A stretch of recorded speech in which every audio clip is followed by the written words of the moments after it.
Good afternoon, everyone. Welcome to our specially called meeting for Friday, March the 14th. Ms. Hilberg, will you please call the roll? Yes, sir. Councilman De La Garza? I am present. Councilman Kidder? Here. Councilwoman Butler? Present. Mayor Pro Tem Young? Here. Councilman Lofgren? I'm here. Mayor Crocker? Here. And Ms. Scott will not be joining us this afternoon. Thank you, Ms. Hilberg. If you would, please rise, join me for the pledges and a moment of silence. I pledge allegiance to the flag of the United States of America and to the republic for which it stands, one nation, under God, indivisible, with liberty and justice for all. Honor the Texas flag. I pledge allegiance to thee, Texas, one state, under God, one and indivisible.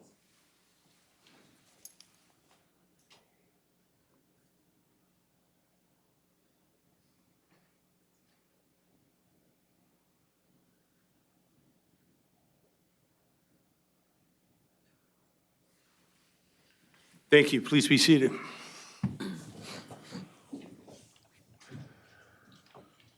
All right. Again, welcome to everyone. We will start with item B1, which is announcements and reminders. Mr. Farrell, I see you have the mic. I do, and at this time, I don't have any announcements or reminders. Okay. How about public and employee recognitions? And we do not have any at this time. Okay. Does anyone have any items from council? All right, we are moving right along. I have no cards for citizens' communications. If there's anyone who would like to speak to council, please come forward at this time for 3 minutes. Seeing no one, we will close citizens' communications. We have no action items, and we're on to city manager reports. We are making great progress, folks. Mr. Farrell. Yes, sir. So today, we're going to take these a little bit out of order from the agenda, just because we have some guests from the library board here. We want to make sure that we're not keeping them through all the other really exciting topics that we have for later. But as you know, with these council work sessions, we've started doing an introduction and overview for you for the boards and commissions that serve the city. And this quarter, we'll focus on the library. So I'll introduce Jessica Berger, our library director, to give Hello, you. Ms. Berger. Hello, good afternoon. Well, thank you, Mayor and Council, for this opportunity to provide you with a Library Advisory Board update. So I wanted to start off with a brief history about the Library Advisory Board. So we looked back and did some research, which is the librarian's best friend. We love doing that. So in 1971, the Board of Trustees of the Victoria Bronte Public Library transferred ownership to the library to the city of Victoria and then created the Library Advisory Board. From there, they had bylaws, and they've been updated in 77, 96, 2000, and most recently in 2024. As you all know, there is a Parks and Recreation Commission and a Tourism Advisory Board. So after they updated their bylaws, we did the same. And you can see that in all three bylaws, the language is now uniform and much the same. The Library Advisory Board meets quarterly at 12 p.m., usually the third Wednesday of the month in February, May, August, and November. And we typically meet in the library's Bronte room. The Library Advisory Board is composed of 11 members. 4 are City Council appointed members, and those are Ashley Sisson, Catherine Olson, Sarah Zeller, and Prima Ranjan. We have 4 County Commissioner Court appointed members. Those are Ms. Bashandra Harris, Bobby Gardner, James Kamek, and Sherry Van Sickle. We have a City County Joint appointed member, Gay Patek, Bronte Club representative, Barbara Lack, and Friends of the Library representative, Harley Fisk. At this time, I did ask our Library Advisory Board Chair, Sarah Zeller, to come say a few words. Ms. Zeller? Welcome, Ms. Eller. Thank you. I do have a quick handout.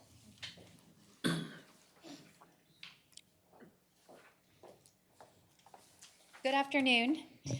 Thank you so much for your time and for inviting me here today. As Jessica said, I'm Sarah Zeller. I'm the current chair of the Library Advisory Board, and I'm very happy to give you an update.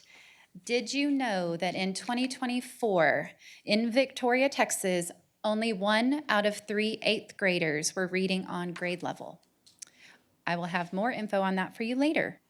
On behalf of the board, we are very grateful for Jessica and her staff. They put so much energy and effort into their work at the library.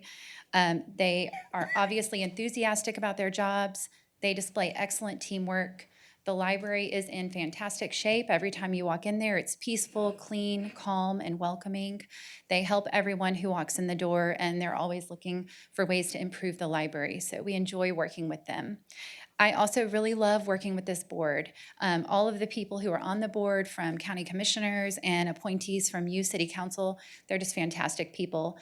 They love reading, they love libraries, they want this library to be the best it can be for our community. They really put a lot of time and energy in, and they're investing quite a bit. I'm thankful for that. A lot has happened since 2022 when I was first appointed. We have a new library director. The library has a new mission statement. The library has new strategic priorities. As she referenced, the bylaws have changed, which has somewhat altered the purpose of the board. The current board has 11 members. 9 of those are in their first term, and 4 of those joined us last year. There also have been changes in library staff. So in many ways, we have an entirely new group of people having new conversations and fresh perspectives in the boardroom, and I think it's great. We started out with a sprint. Our very first item when I joined the board at the first meeting was to start working on the juvenile collection development policy, with the goal being to put in place protections for children in Victoria. That's a really big job. It's very important to do it well, and that was in our first meeting when you're just trying to get your feet wet. But we took the job seriously. We worked really hard on it, and I think us plus you guys have delivered a really good product on that. As an advisory board, we do view our role as giving the best feedback and recommendations possible, and also representing the needs and values of our community as we do that. Beneficial advice, in my opinion, would contain several components. It should be honest, it should be caring, it should include constructive feedback. So avoid this, hey, watch out for that, I want to warn you about this thing. It also should include new ideas and solutions. Have you tried this? Look what they're doing over here. Here's a new thought for XYZ. I noticed the board incorporating all of those components in the advice that it gives to library staff. What I've gathered from Jessica in different conversations is that this is a shift in some ways from what the prior board was doing. It also is a lot of new people at the table. So what Jessica and I have done to help handle this is to really work on facilitating good communication and good working relationships. If something sounds or feels like criticism, it's really important to seek clarity. Ask questions about it. Where did you come up with that? What do you mean by that? Can you give me more information? I cannot speak for Jessica, but from my point of view, I believe that she and I have done an excellent job at really helping everyone in the room build working relationships and facilitating good communication. And even calling each other sometimes when we have those questions. Hey, this came up. What did that mean? Can you help me understand? I think we've done a really great job with that. I did give you a handout. I wanted to quickly highlight 2 items from our most recent board meeting. I'm not going to go through the whole handout. You could read that whenever you like, but the 2 items that had the most discussion in our meeting were the recommendation to cancel the membership to the American Library Association and the recommendation to focus more on fostering reading and literacy in Victoria.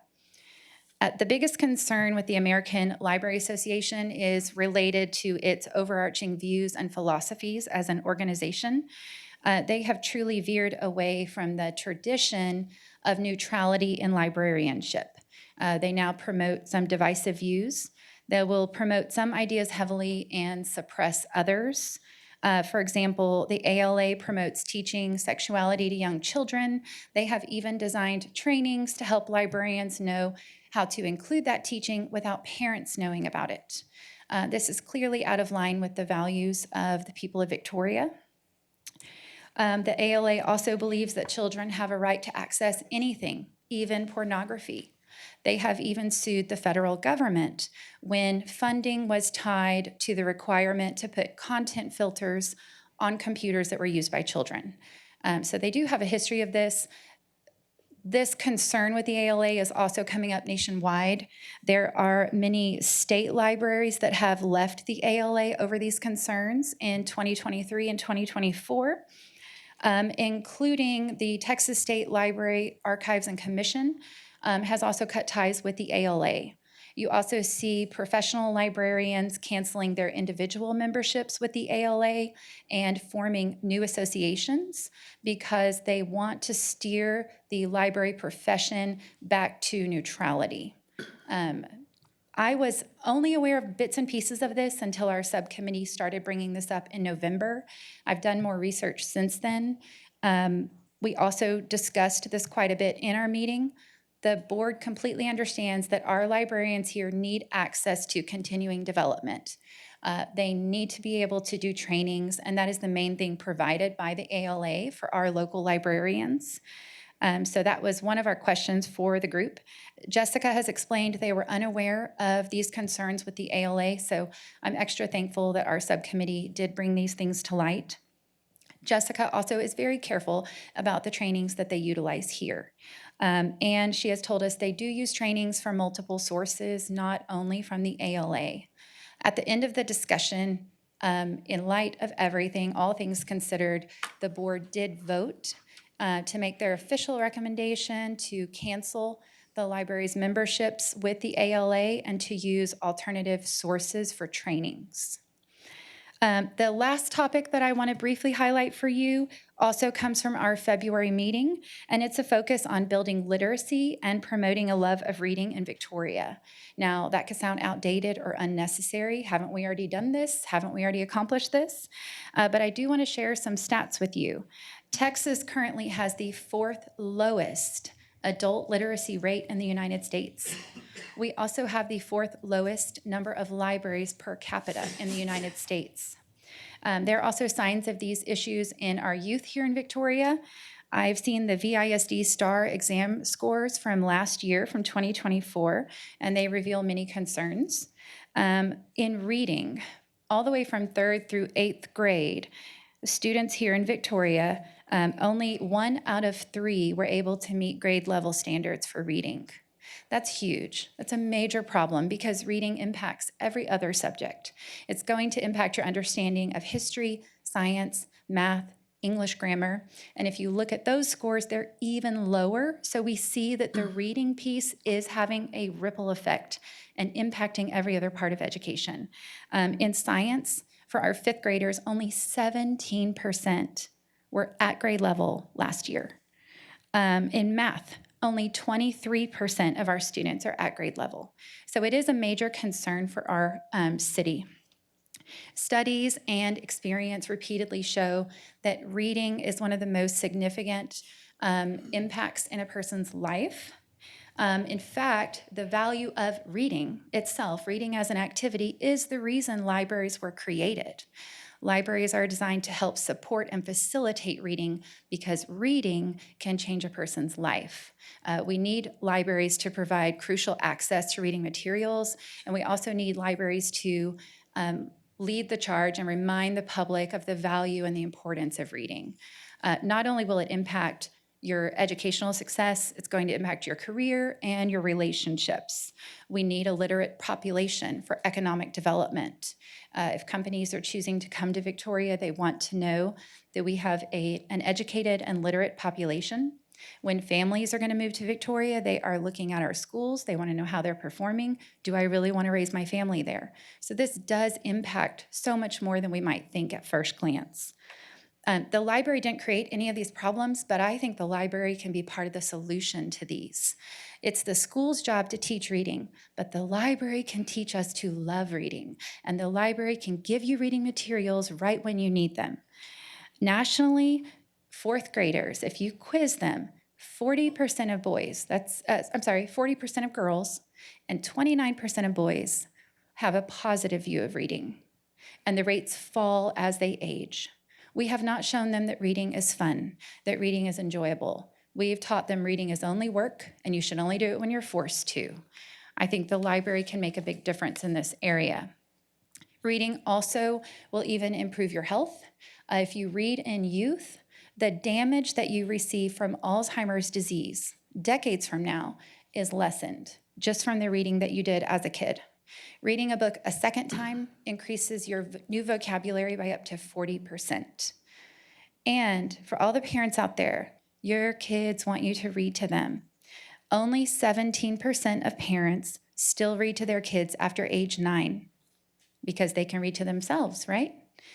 But 87% of kids ages 6 to 11 say they like being read to and they wish their parents would keep doing it. All of us in this room understand the importance of reading, but I think Victorians need a reminder and they need to be encouraged in this area. I would love to see the library pursue a marketing campaign for the activity of reading itself. And if we can boost the interest in that, the library is the obvious answer because we have the materials you need to do this for free. You guys have a full afternoon. I'm so appreciative of your attentiveness, your patience, and your ongoing support of both the library staff and the Library Advisory Board. As Jessica mentioned, our next quarterly meeting is in May, Wednesday, May 21st at noon. I would love to see you all there. I think coming to a meeting is the best way to stay up to date with everything happening at the library. Before I sit down, are there any questions for me? Does anybody have any questions? No. Thank you very much. We Okay. appreciate the information. Thank you. I'll Yes. hand it back over to Jessica. Thank you. Thank you, Ms. Zeller. All right, let me just, I wanted to just continue on with just a reminder of the purpose of the board is to act as a liaison to members of the respected appointed entities, advise library on developing policies and programs, the annual proposed budget established by the library administration, the improve and expansion of library services and facilities, and other matters determined by the library director. So some of the things we've been doing lately, a policy review. As many of you may or may not know, we do have 15 policies, and they don't expire, but we have tasked ourselves with every 3 years to set eyes on them again and review them and update. Those 3 years fall at different times, but these are the ones that we've done most recently. Ms. Zeller, the chair, has appointed a policy subcommittee review. So how this works is my team, we go through, we update what we need to, and then we provide those copies to the subcommittee so they can ask questions, understand what the updates are, and provide some suggestions. Some great things that came out of that was our gift policy is a donation policy, what talks about when you want to donate materials or monetary donations. And they said you should add the donation form and donation guidelines as hyperlinks within the policy so that if somebody's wanting to donate, everything's right there on the page. So we've been able to think of those things and have those suggestions that they've had and make these policies better. Some other things we've done is we've reviewed some of our strategic priorities. We've talked about improved access to technology, fostering community awareness and support. We've listened to recommendations and suggestions and working towards our goals. And some of the things that have come out of that are as you heard from Ms. Zeller, that focus on literacy. We do these things, with our story times, and we offer reminders of the collection when we have programs surrounding those things, whether it be how to knit. We'll show you where the knitting section is, those things like that. But so through the board's recommendations to support literacy, some things you will see is post-monthly storytime themes. So we have those now for the caregivers that come to storytimes so they can see what we're going to talk about monthly and maybe start getting their kids excited about attending storytimes. Spring Break Reading Challenge. As you all know, we have a summer reading program challenge in June and July. Well, now we're going to introduce having a mini one of the week of spring break. And then community literacy via email, our patron emails. So again, this is that reminder. Books are here and they're great. And as you can see, we reminded them through our social media post about, remember, March is National Reading Month. So future goals, what are we going to continue to do and keep doing is that continued work on reviewing the updated and updating policies.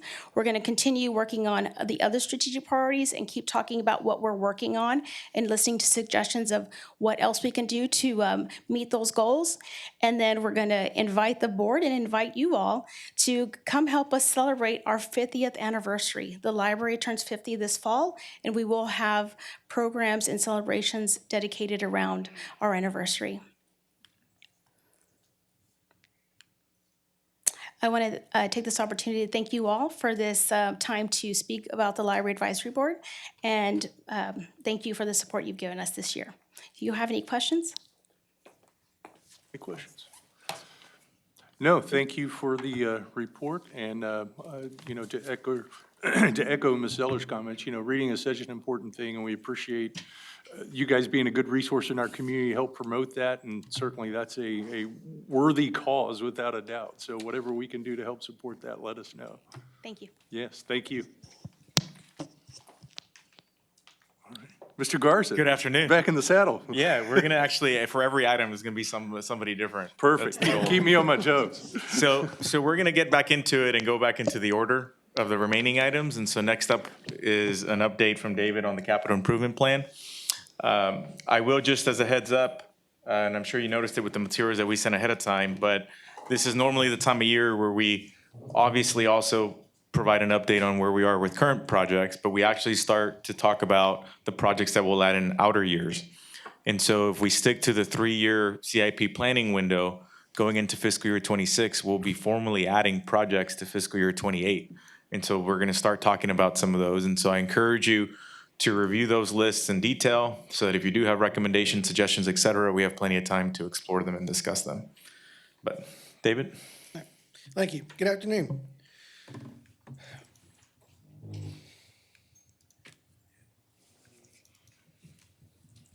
Going to discuss today, just give you an update on where the status of the 24 CIP construction projects, and then follow up with discussing where we are in our fiscal year '25 plan, and give you a little bit of update in terms of reminders also for '26, '27, and introduce you to some of the projects we're considering for fiscal year '28. That went too far. Okay.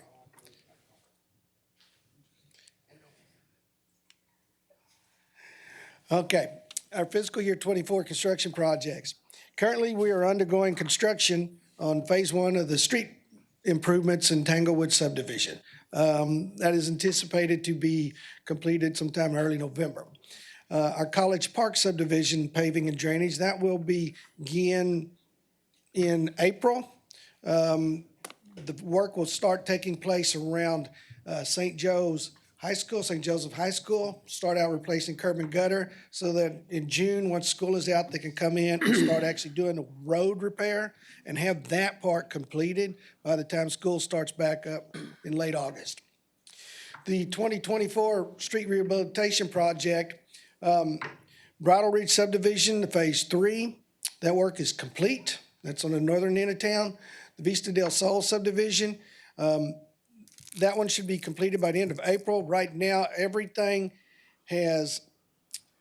all the base work has been completed, a prime coat has been applied, and a seal coat has been applied. Currently, we are at the point where we're waiting for the hot mix crew to come into town and to finish that project up. Vine Street and Wagner Way improvements that were added on into that contract is change order.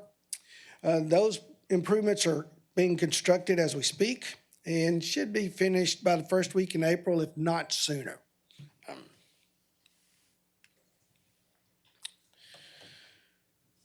Our fiscal year '25 street improvements. Our 2025 mill and overlay project, we awarded that project, council awarded that project on March 4th. I'm getting ahead of myself. Our 2025 residential street maintenance project, proposals were opened last week. We received 2 bids, and we anticipate coming before council at the April 1st meeting to make a recommendation. Vine Street reconstruction, this was to take place from Red River to McWright Street. Well, actually, all the way to Mockingbird, but we were looking at a change in scope of work between Red River and McWright. We had some borings done on the asphalt and determined the thickness of the asphalt, the thickness of the base material. There was a minimum of 8 inches of base, other places 10 and 12. I think this road will be eligible for just a hot mix overlay, saving considerable dollars from a full reconstruction of that section. Burrisville Road, from Houston Highway to Lone Tree Road, we have had an engineering contract executed. This will rebuild Burrisville into a concrete pavement section. Right now, heavy equipment goes through there for Energy Transfer, other contractors and companies. The concrete road will be much more substantial as far as being able to handle this traffic. Bon Air paving and drainage improvements. We're expecting the design to be completed and so that we can bid this in the third quarter of fiscal year 25. We've revised the scope of work somewhat. Initially, it was going to be full reconstruction from Azalea west to Laurent Street and Red River and Azalea all the way up to Airline. Based on some coring samples results, we determined that we can go in on Loma Vista and Azalea that's right in front of the Crane Middle School and actually do a reclaim and then overlay, saving considerable amount of money based upon the thickness of the pavement section that's there now, the base material. And we are also going to, at one point, we were just going to do Loma Vista halfway, just barely past the school. As part of this revision in scope, we are going to go to the end to Ben Jordan Street and have that completed also in this first phase. And our total proposed street improvements for fiscal year 25 is 15 miles. David, can you go back real quick? I just want to point something out. Can you go back one more? I think it's important to note, we always talk about contractor availability, and that's just something that always kind of hovers around all of these projects, because it could, in theory, have an impact on cost, impact on timing. All these 3 projects, for example, were all awarded to Clark Construction. And so keep that in mind. And so as we move forward to the next slide, we did just award earlier this month to a different contractor, right? ZK Newberry. And so we're trying to be very mindful of this. And so recall that now when we bid projects, we take a best value approach. And so I just want to sort of put out there that now we're being mindful as part of best value, the workload that's being placed on respective contractors. And so just keep that in mind, that that's a factor that we're beginning to be more mindful of and are considering as part of best value when we review bids. Yeah, it's good to have options there, definitely, yeah. Okay, carry on. Thank you. Our utility projects for fiscal year 25. The I-69 corridor, engineering contract and the contract for the right-of-way has been executed. Engineering design has begun. Property owners have been contacted about access onto their property for surveying for engineering purposes. Northeast Street water line replacement, always get tongue-tied on that one. We should be getting the 100% construction plans within the next couple of weeks and anticipate, well, we will have to wait till August or September to advertise for bids because there's a permit required from Union Pacific Railroad for a bore. And if that permit is issued, were submitted tomorrow or next Monday, it would take about 6 months, and that would put us into September to get the permit. That's the current timeline. Sometimes a little faster, sometimes a little longer. So we haven't submitted that yet, but we anticipate submitting? Yes. Okay, gotcha. Anthony Road sanitary sewer line replacement. Those plans have been completed, and we anticipate putting out requests for proposals in April. Briggs Boulevard, the water and sanitary sewer improvements. Those improvements have been completed. The road is open for right now. We anticipate that TxDOT we'll be fully closing that road for the reconstruction of the bridge beginning in November. That is the last information that we have. That is subject to change. Sometimes TxDOT starts postponing projects, and it could be a little later than that, but we'll keep you updated on that. Other projects in fiscal year '25. Riverside Park Boat Ramp and Kayak Project. Engineering contract has been submitted to the engineer for execution. So we've already received a proposal that we found to be acceptable, and we were just in process of executing that contract. Children's Park splash pad and playground.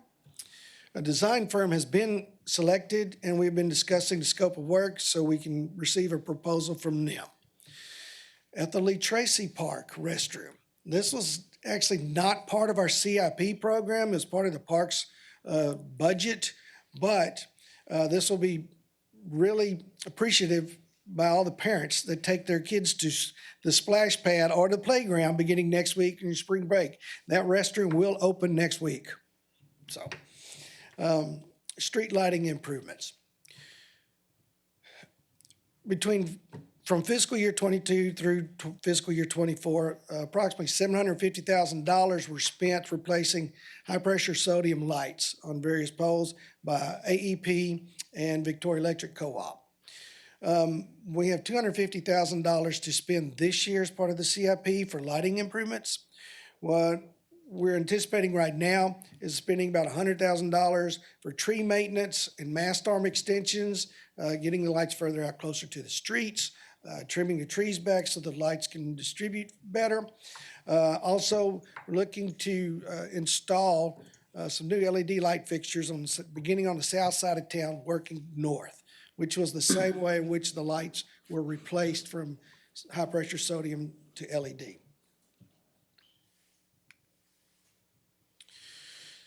Now, we've got some recommended revisions for the fiscal year '25 project.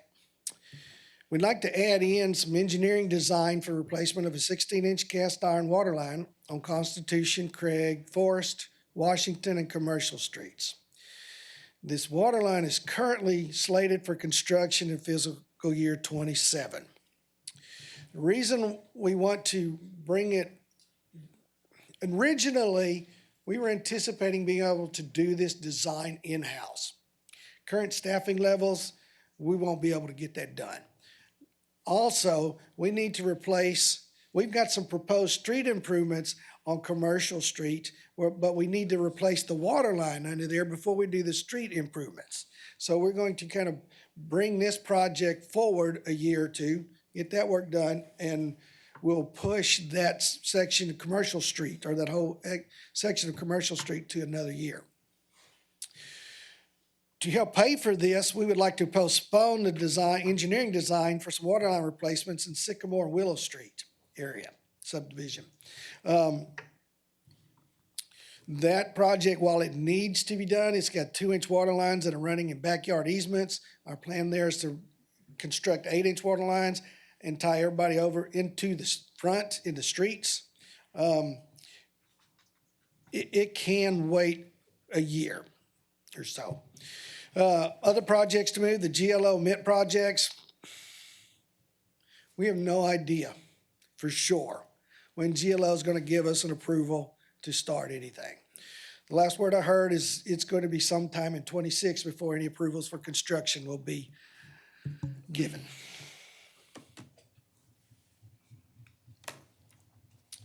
Now, to talk about our Can you fiscal. go back? Yes, sir. To Lone Tree Acres or whatever?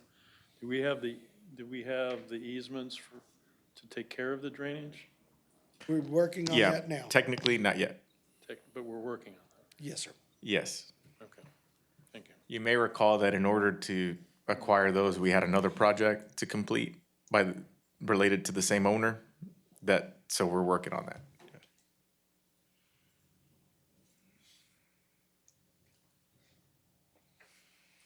Now we'll begin talking about the fiscal year '26 through '28 CIP window. Status for the fiscal year '26 projects are some of our major projects. The Bon Air paving and drainage improvements, phase 2 of that. We are anticipating right now that we will be advertising for bids during the second quarter of fiscal year 26. We've revised that scope of work due to the revisions in phase one, so it'll actually be a little bit less scope of work. Hopefully, we'll be able to bring down the cost, but with less amount of work, hopefully it'll still be within the original budget now because we're not doing as much work. Guy Grant Road improvements, engineering, design, and right-of-way acquisition will begin that year.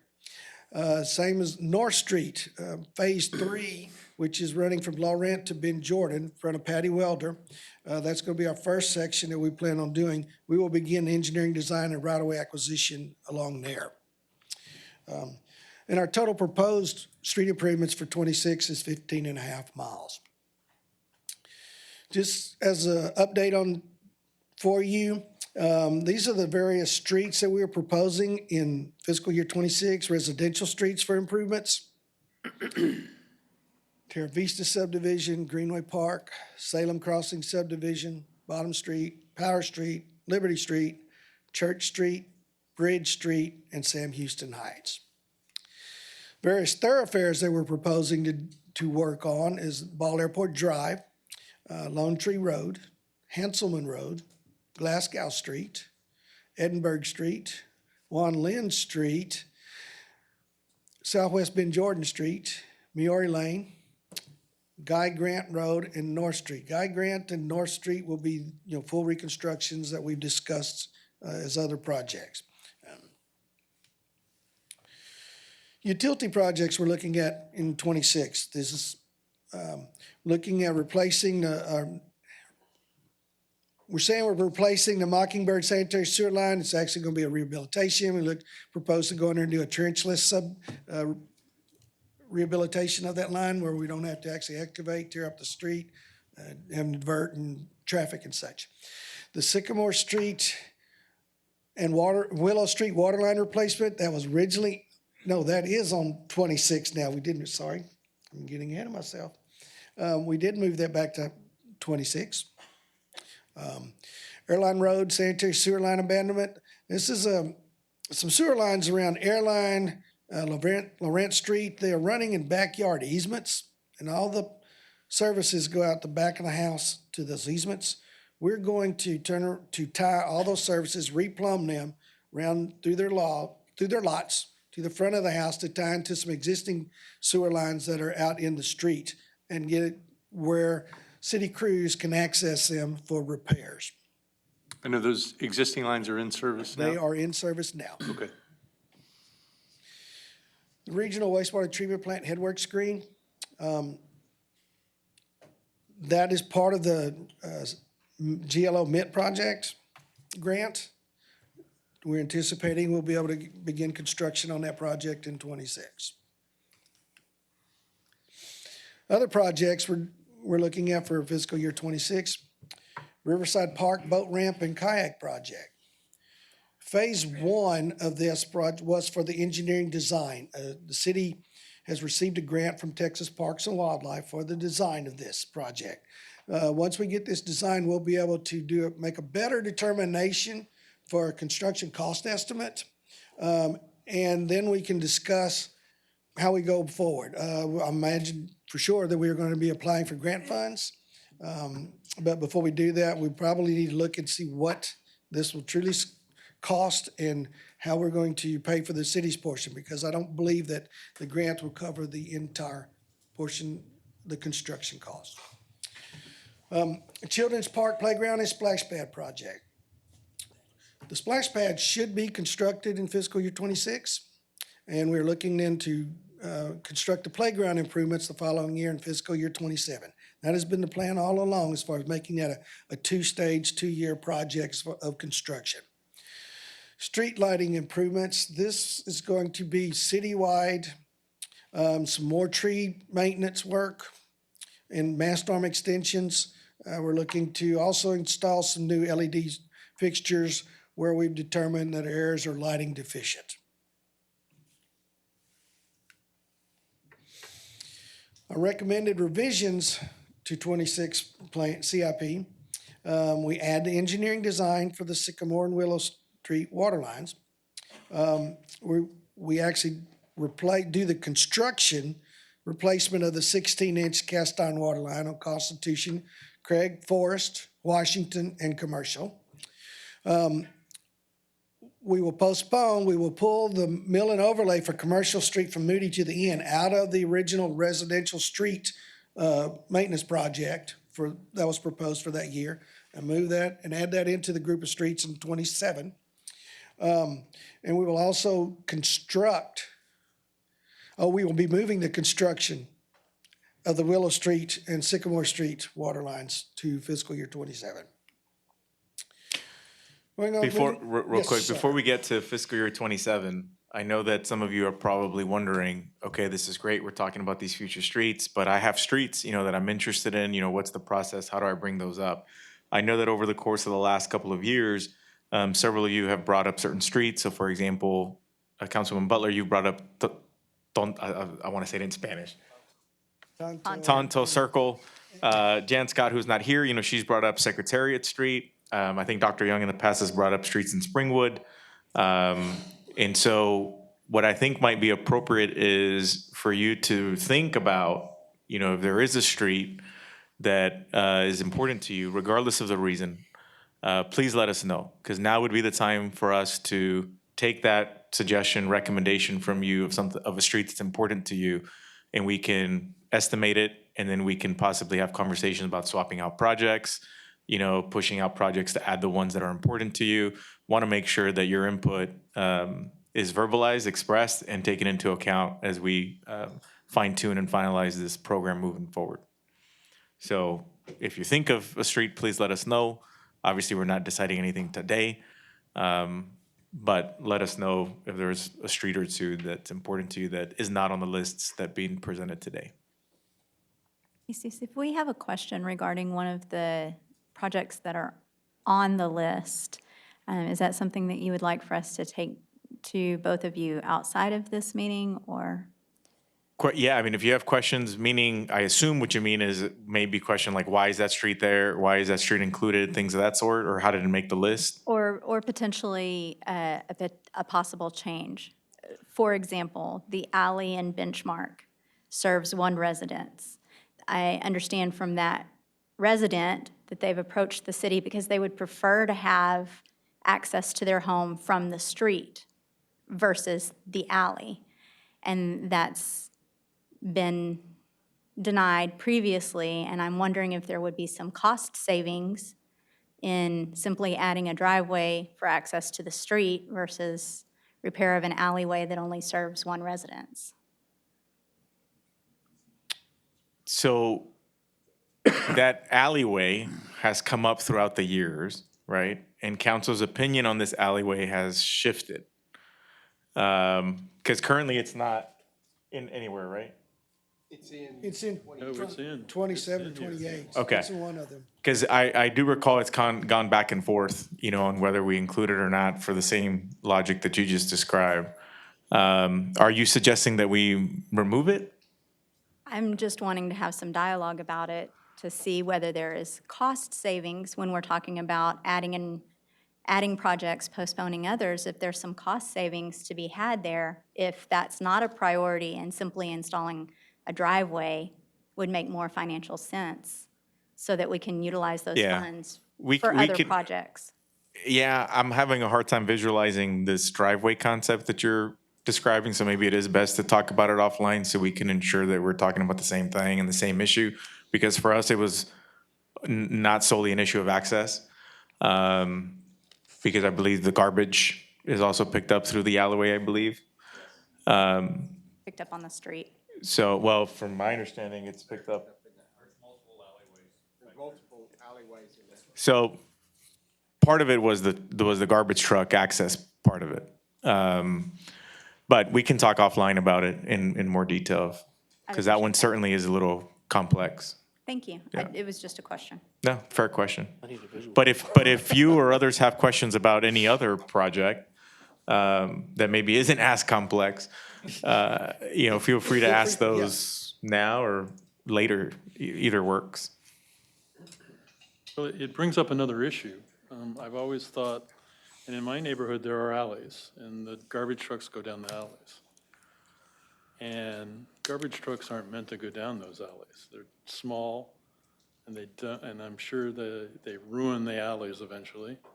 To me, we should be having people putting all their garbage out on the street, and I don't understand why we're not doing that. Because we shouldn't be fixing alleyways. I mean, I'd rather fix streets than alleyways. Right. So I think it's something that should be looked at. Now, maybe it's not possible, I don't know. Well, I think one thing to keep in mind is where's the garage access piece of this particular home, right? Because we do require that that trash bins, be kept out of sight, right? And so typically people keep their trash cans in their garage. And if your garage leads to an alleyway and there is no driveway, to Councilman Butler's point, if there's no driveway that leads to the front of the house where the public street is, then how does somebody, Well, so I'm not saying that's the scenario in every alleyway, around town. Right. But that's a driving factor that determines where trash is picked up because of the access point from the home and where you put the garbage can. Well, I think it's something we need to look at. For example, I have a garage that fronts on the street, but I don't put my garbage cans in the garage. They put them on the side of the house where I come out and put my garbage in, and I have to drag it on the side of the house. And I don't find it to be a big deal to drag it on the side of the house down to the sidewalk. I don't, some houses can take it on the side of their house. So I think it should be looked into because we shouldn't be fixing, alleyways aren't meant for garbage trucks. That's all I'm saying.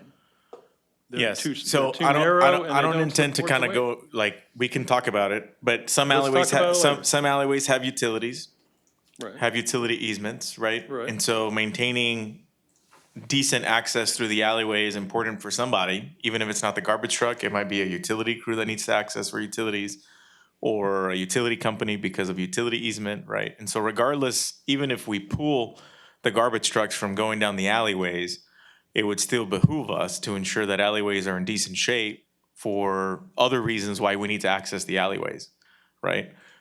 In the absence of completely abandoning an alleyway, there's always going to be need to access that alleyway by somebody for a purpose. You're absolutely right, but if we have less garbage trucks going down them, they would last longer. That's my point. Yeah, we still got to fix them first so they can last longer, but yes. Well, certainly, I think the message is that for each of us to look at this, make sure that if there is anything specific, that we communicate that. And I'll let Mr. Lofgren and Mr. Garza look at alleyways and report back to us. Back to you, sir. Okay, so the projects we've identified for fiscal year '27. As far as the residential street maintenance projects, seal coat and some mill and thin overlay. Wild Rose Street, Summit View, and Park View. This would be complete reconstruction. Well, I shouldn't say complete reconstruction. The curb and gutter through there is mostly good. There might be some sections that need to be replaced that have settled or whatever, but this is in that Springwood subdivision. Red River Heights to the east of the college for some seal coat. Bronson Terrace to the north of the college for seal coat and onyx. West Commercial Street from Moody to the end. And the East Side Addition.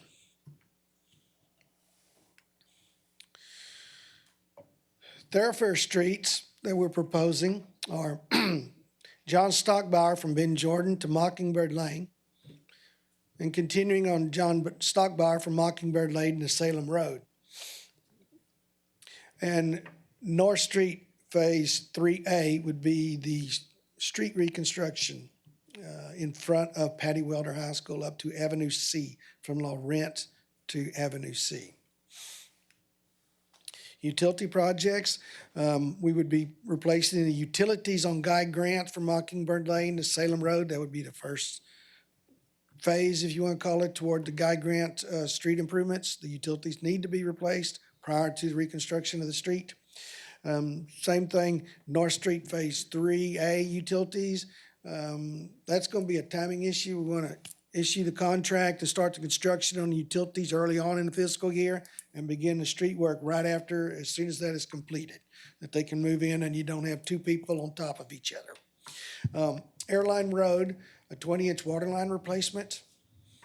And manhole rehabilitation project throughout the city, approximately 360 manholes. This was in recommendation from the SSES that was performed for the city. And finally, a grit removal system at the headworks or primary treatment of the regional wastewater treatment plant. Other projects for 27, we're proposing right now to add in an engineering design for the Riverside Park multi-use trail. Again, we bring up the Riverside Park boat ramp and kayak project. We should have a good construction cost estimates by that time. Again, if we're applying for grant funds, we are subject to the award of those funds, as well as the timing of the grant awards even.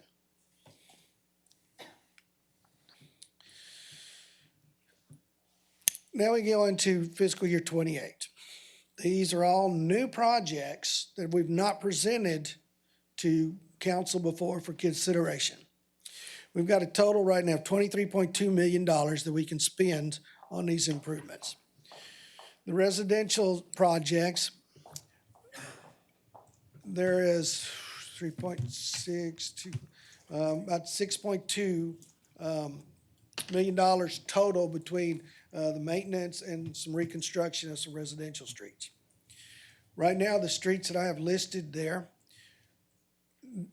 let's see, Julia Street, North and South, Owens Street, Cervantes, Levis, Sertucci, Lake Forest Subdivision, Armory Drive. Those are all going to be part of the residential maintenance project. That's about $1.8 million. As far as my estimate, we've got 3.6 that we can spend for that project. So we will be looking for some suggestions for some additional streets. These streets are not even set in stone. We can swap some of these out if y'all have some better suggestions for us to look at. Springwood Drive, that's the main drive into that Springwood subdivision. I'd like to mill and overlay that. Ridgeview and Creek Ridge Drive need to be reconstructed. If those are done, that entire subdivision is done over a 2-year period and should be good for 15 to 20 years. And that way, they're all about the same age too, rather than pushing one of them back 5 years and having that time differential where you got different stages in the asphalt life. Thoroughfare projects that we're proposing is we want to continue with the final section of John Stockbauer from Salem Road up to Loop 463. Got to be mill and overlay. Airline Road, we're looking to go from Main Street to Navarro, and then jump across to Laurent Street and go from there to Ben Jordan, and then Ben Jordan on to Ben Wilson. Then that street will be up to Ben Wilson, will be pretty much done. We still need to do Stockbauer to Loop 463 as part of this year also. I'm trying to remember the condition of the road between Sam Houston and Stockbauer. I do not recall right now just when that was done. But we will have most of the Airline Road done in fiscal year 28 as we propose it. Guy Grant Road, this will be the construction of the street improvements after the utilities have been completed from the previous year. Some of our utility projects we're looking at, North Street Phase 3B. That would be the utilities from Avenue C to Ben Jordan Street. Airline Road, we've got a 12-inch water line that runs from Ben Jordan to Ben Wilson. We would look to replace that before we did the proposed mill and overlay. Regional wastewater treatment plant grit removal structure.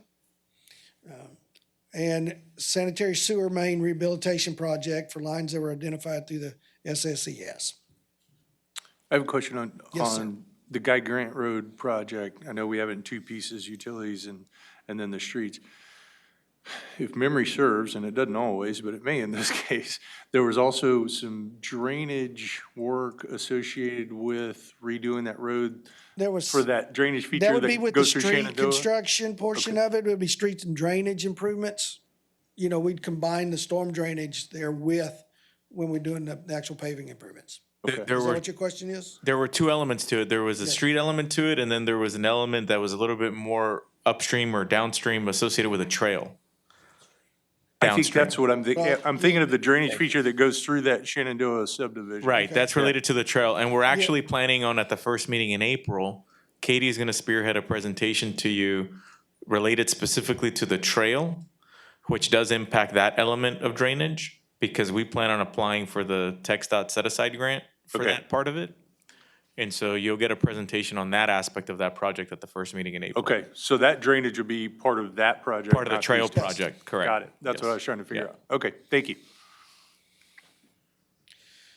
Now, this slide here is just to give you a visual of where the various street, residential street projects are, how they're scattered throughout town. You got some on the southeast side of town, midpoint of town, northern part of town. Kind of the same way with some of the thoroughfare streets. Now, they're spread around. And again, the utility projects, North Street, Airline Road, and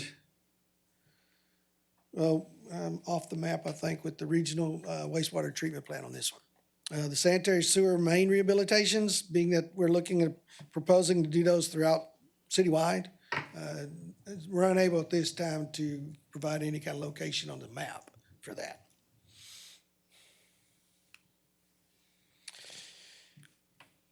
Our next steps, we want to continue to fine tune the project costs, especially for fiscal year '28.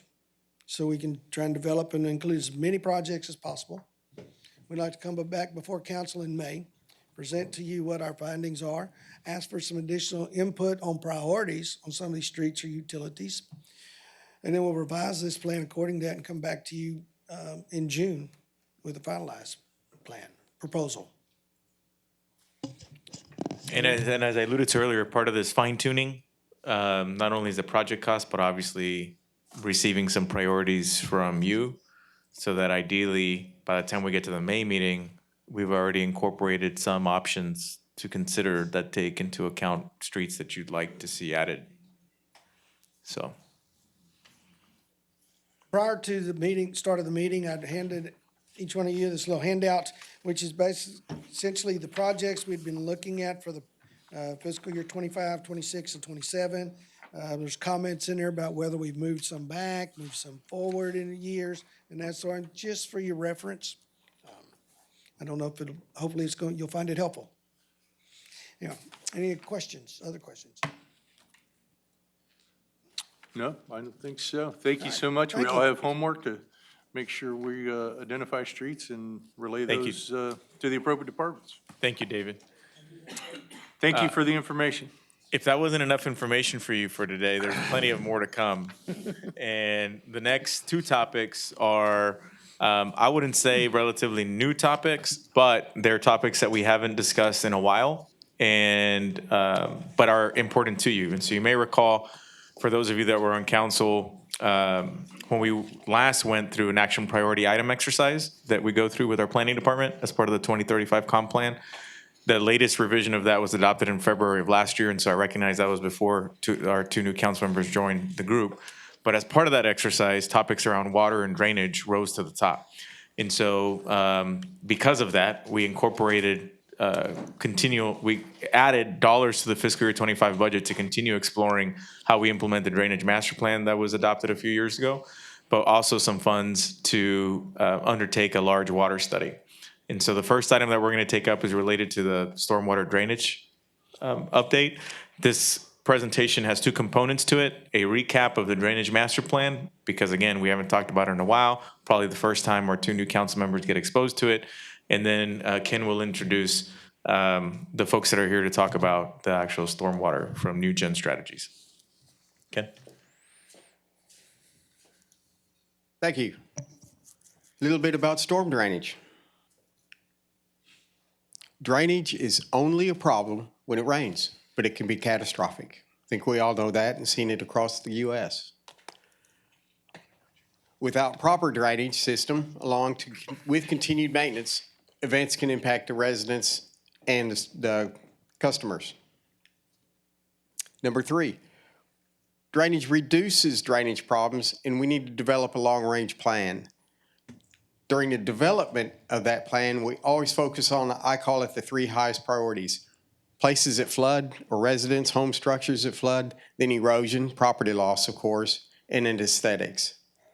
And finally, as part of that drainage, you want to develop a stormwater plan, and that provides direction and addresses the drainage problems when it's implemented.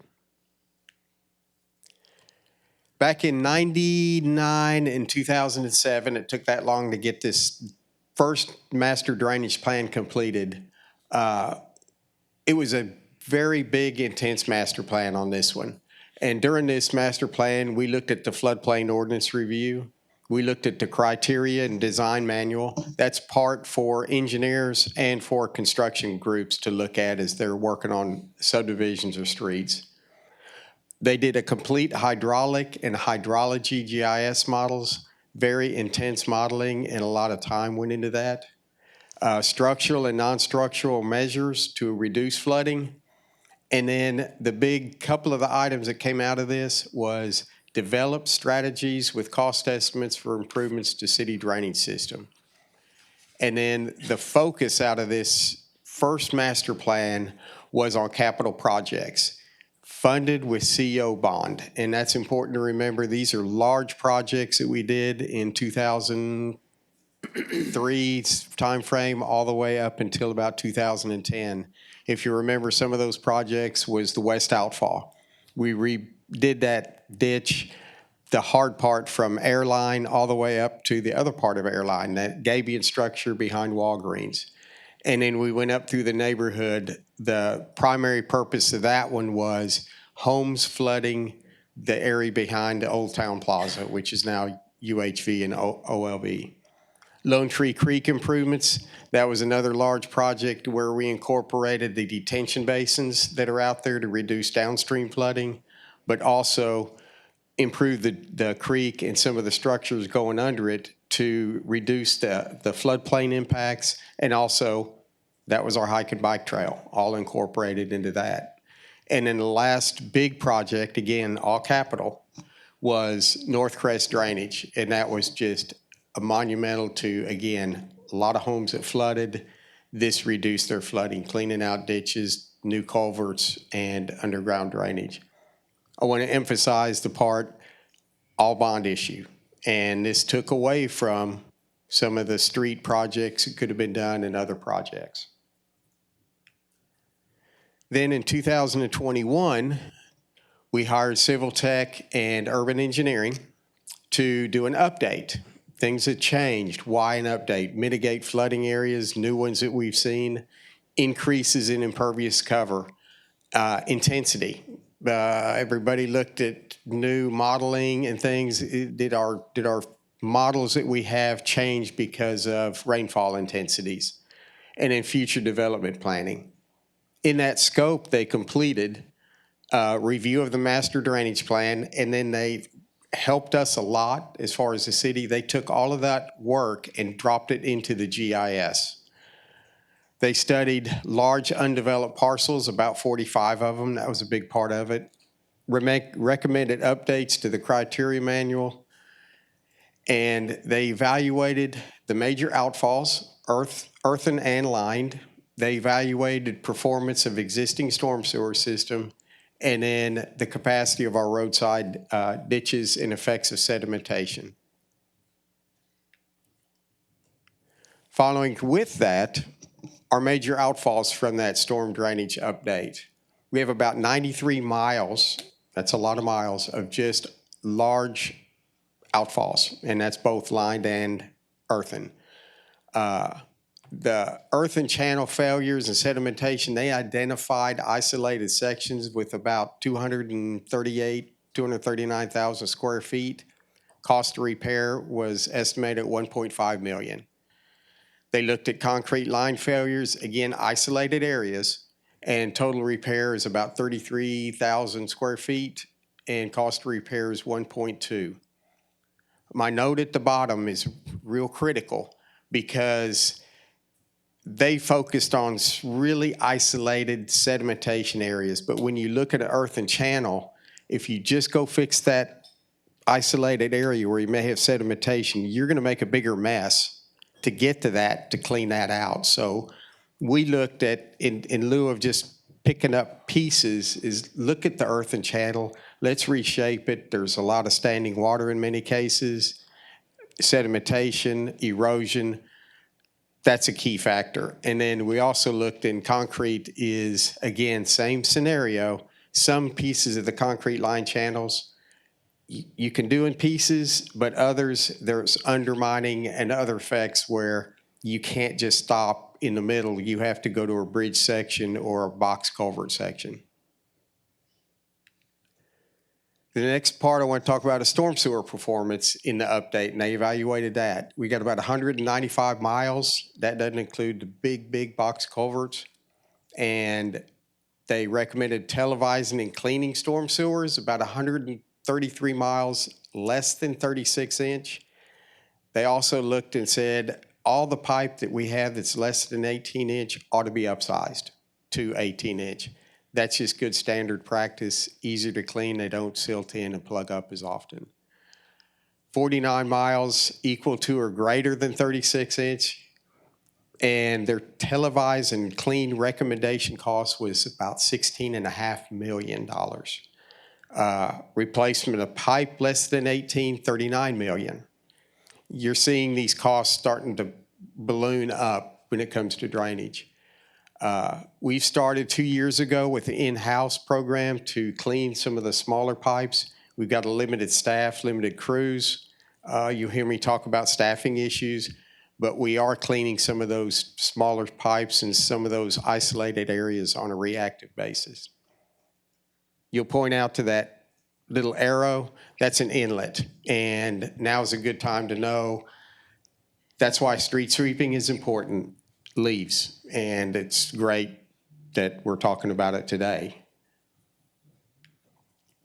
Roadside ditch performance, about 113 miles of roadside ditches.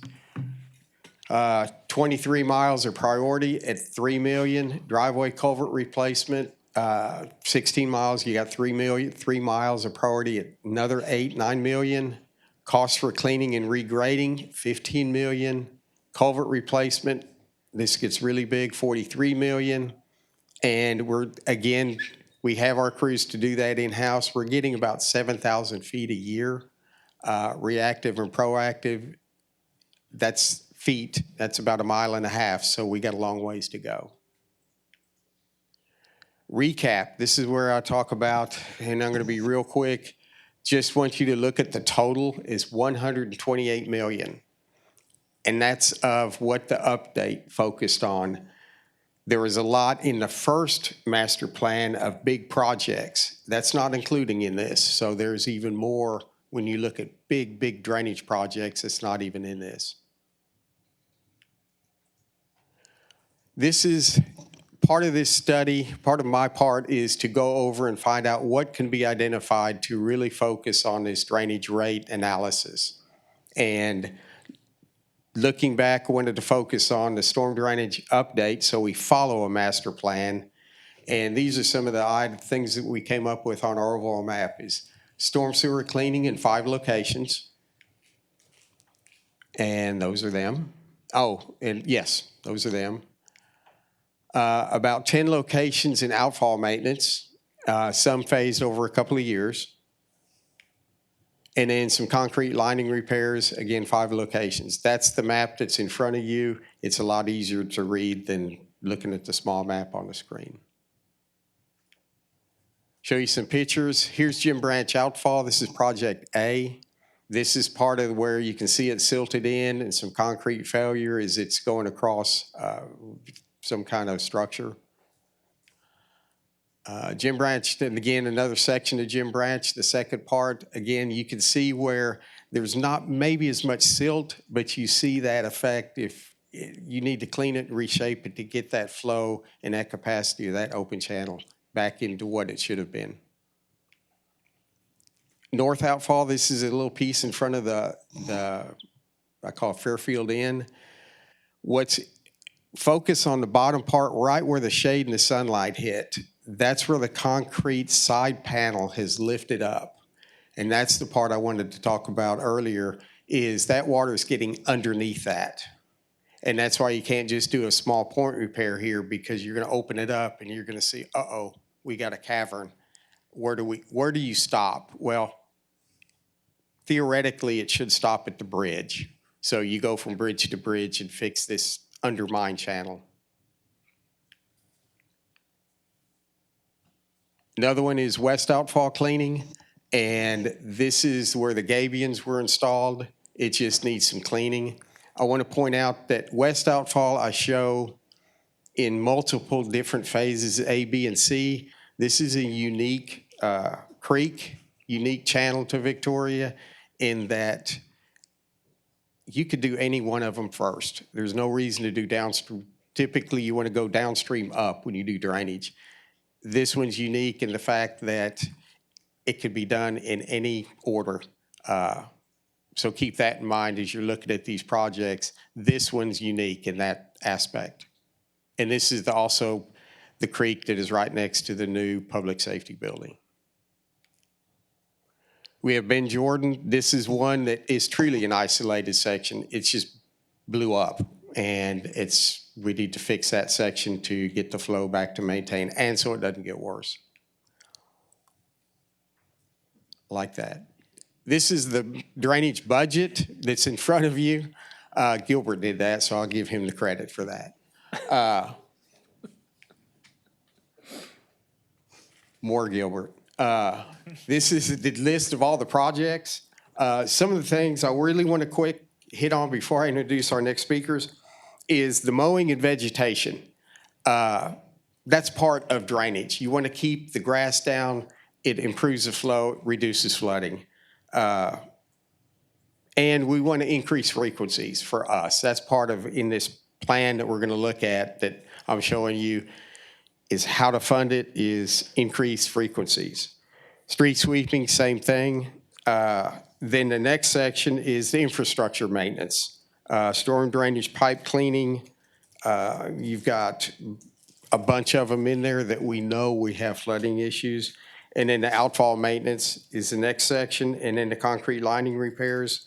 And then there is a subset for each year that picks up emergency repairs. We always have those. And I believe that's the end of my section. And before I turn it over to our next, any questions? Great. I want to turn it over to our consultant with NewGen Strategies, Matthew Garrett. And if Dave wants to say hi, Dave Yankee from, okay. There. Thank you, Ken. Excellent, thank you. Very elaborate. Yeah, Dave's been rehearsing that for a while. I could tell that was choreographed. Yeah, well done, Absolutely, guys. absolutely. Welcome. Good afternoon, Mayor and Council. My name is Matthew Garrett with NewGen Strategies and Solutions. It's the second time I've presented to this body, some new faces, so good to meet you. And I hope to catch you up pretty quickly. We're going to talk a little bit about a funding strategy, and we're going to talk about how that's enabled, how that could look for the city of Victoria. But before I tell you what I'm going to tell you, I'm going to go to agenda and tell you what I'm going to tell you. So we want to introduce this concept of stormwater as a utility. You already operate a number of enterprise operations, so your water and wastewater utility. This would be something that could be added to the bill, and there are mechanisms that allow for that, and we'll talk a little more about it. You've already seen generally the high-level cost of service. Though the font was a little smaller, we're going to go into some of those, not the project detail, but just the totals by category, and you'll see those on slides to come. At the end of that, you'll have sort of a cost of service or an annual need. As you heard, these master plans have been a decade or two in the making, and we haven't completed all the projects because we don't have the funding. So we then pivot from the total cost to a means by which to generate revenue to help pay for this. You have your other mechanisms already in place. The council could employ those. but that may be challenging as it can be. But, so we want to talk about this fee potential. We want to talk about our analysis to date. We'll have a few comparisons and then talk about the next steps for our study more broadly.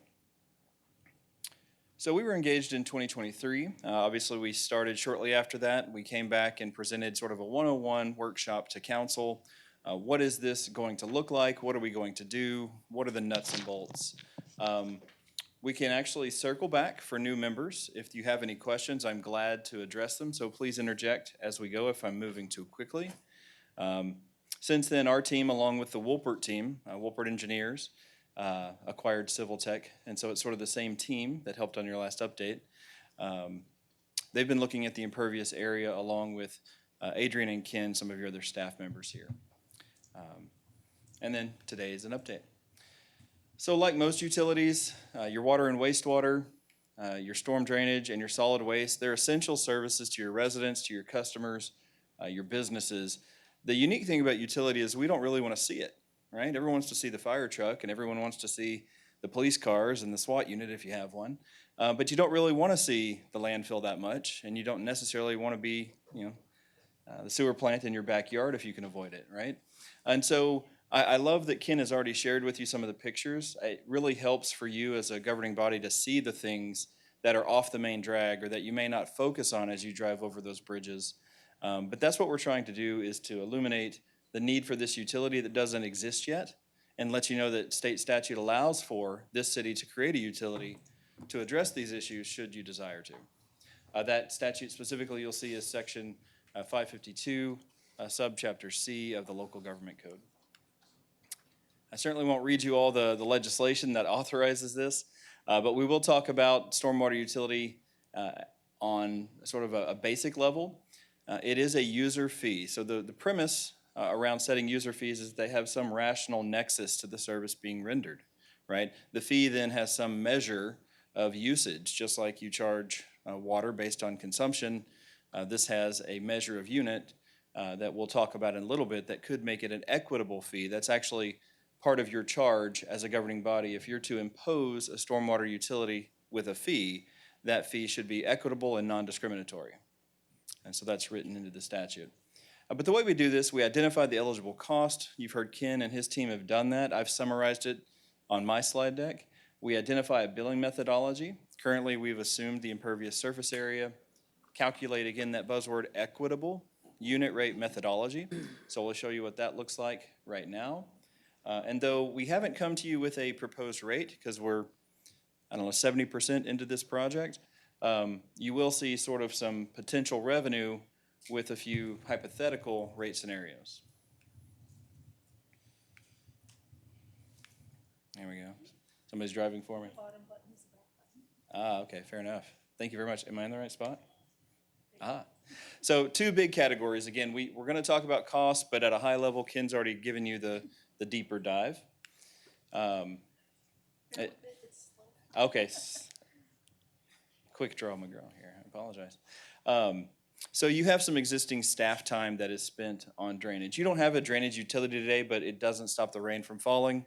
You're addressing drainage somehow, right? As you heard Ken say, you may not be measuring and meeting your own desired frequency. You may not be finishing out those big projects, and there may be some Band-Aids instead of full solutions employed, but you're doing something. So you can absolutely include current cost of service into this utility, capital infrastructure and items that are related, routine maintenance, street sweeping, vegetation control, and additionally, if you have any MS4 or what would be water quality issues, you can also address that and fund or partially fund that in a stormwater utility. So again, to recap, Ken, your big costs were routine maintenance, infrastructure maintenance, your capital program, and then one he didn't address, but we always anticipate something that we didn't anticipate. And so you have a little budget in there for emergency repairs. So I won't read you each of these, but you can see pretty quickly the routine maintenance detail sums up to about $560,000 in 2026 and works its way up to about $1 million. That's with the advent of the street sweeping and the staff lease, the lease program there that will kick in 2028. That actually is the staffing and the equipment and rolling that in a little bit later. At the top, you'll see the current cost of that mowing and vegetation management that's currently being done today with existing budgets. You'll see the second row is increasing that frequency with the addition of $100,000 per year. That grows a little bit with inflation. There's a community appearance mowing activity currently being done in the Environmental Service Fund. The proposal is that you would move that out in fiscal '27, which would allow that program to focus on another program that I believe is important, the Weedy Lot program here in the city of Victoria. All right. Before you move on, I'll just mention that can you go back real quick? Yes, sir. That this is also very relevant as part of ongoing conversations that the committee, the subcommittee on compensation is undertaking.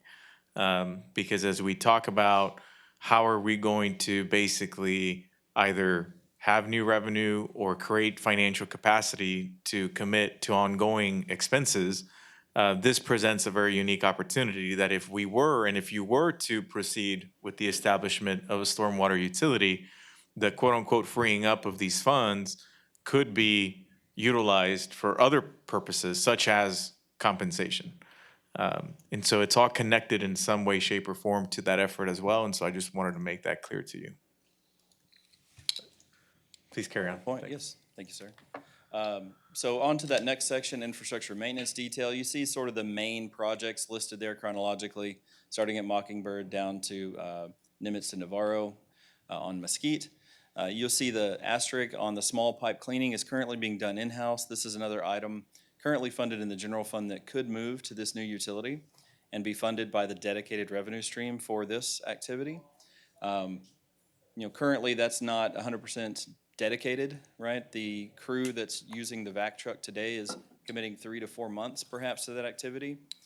The thought is if it moved over, they could dedicate more time and probably cover more territory, improve your service level and drainage as a result.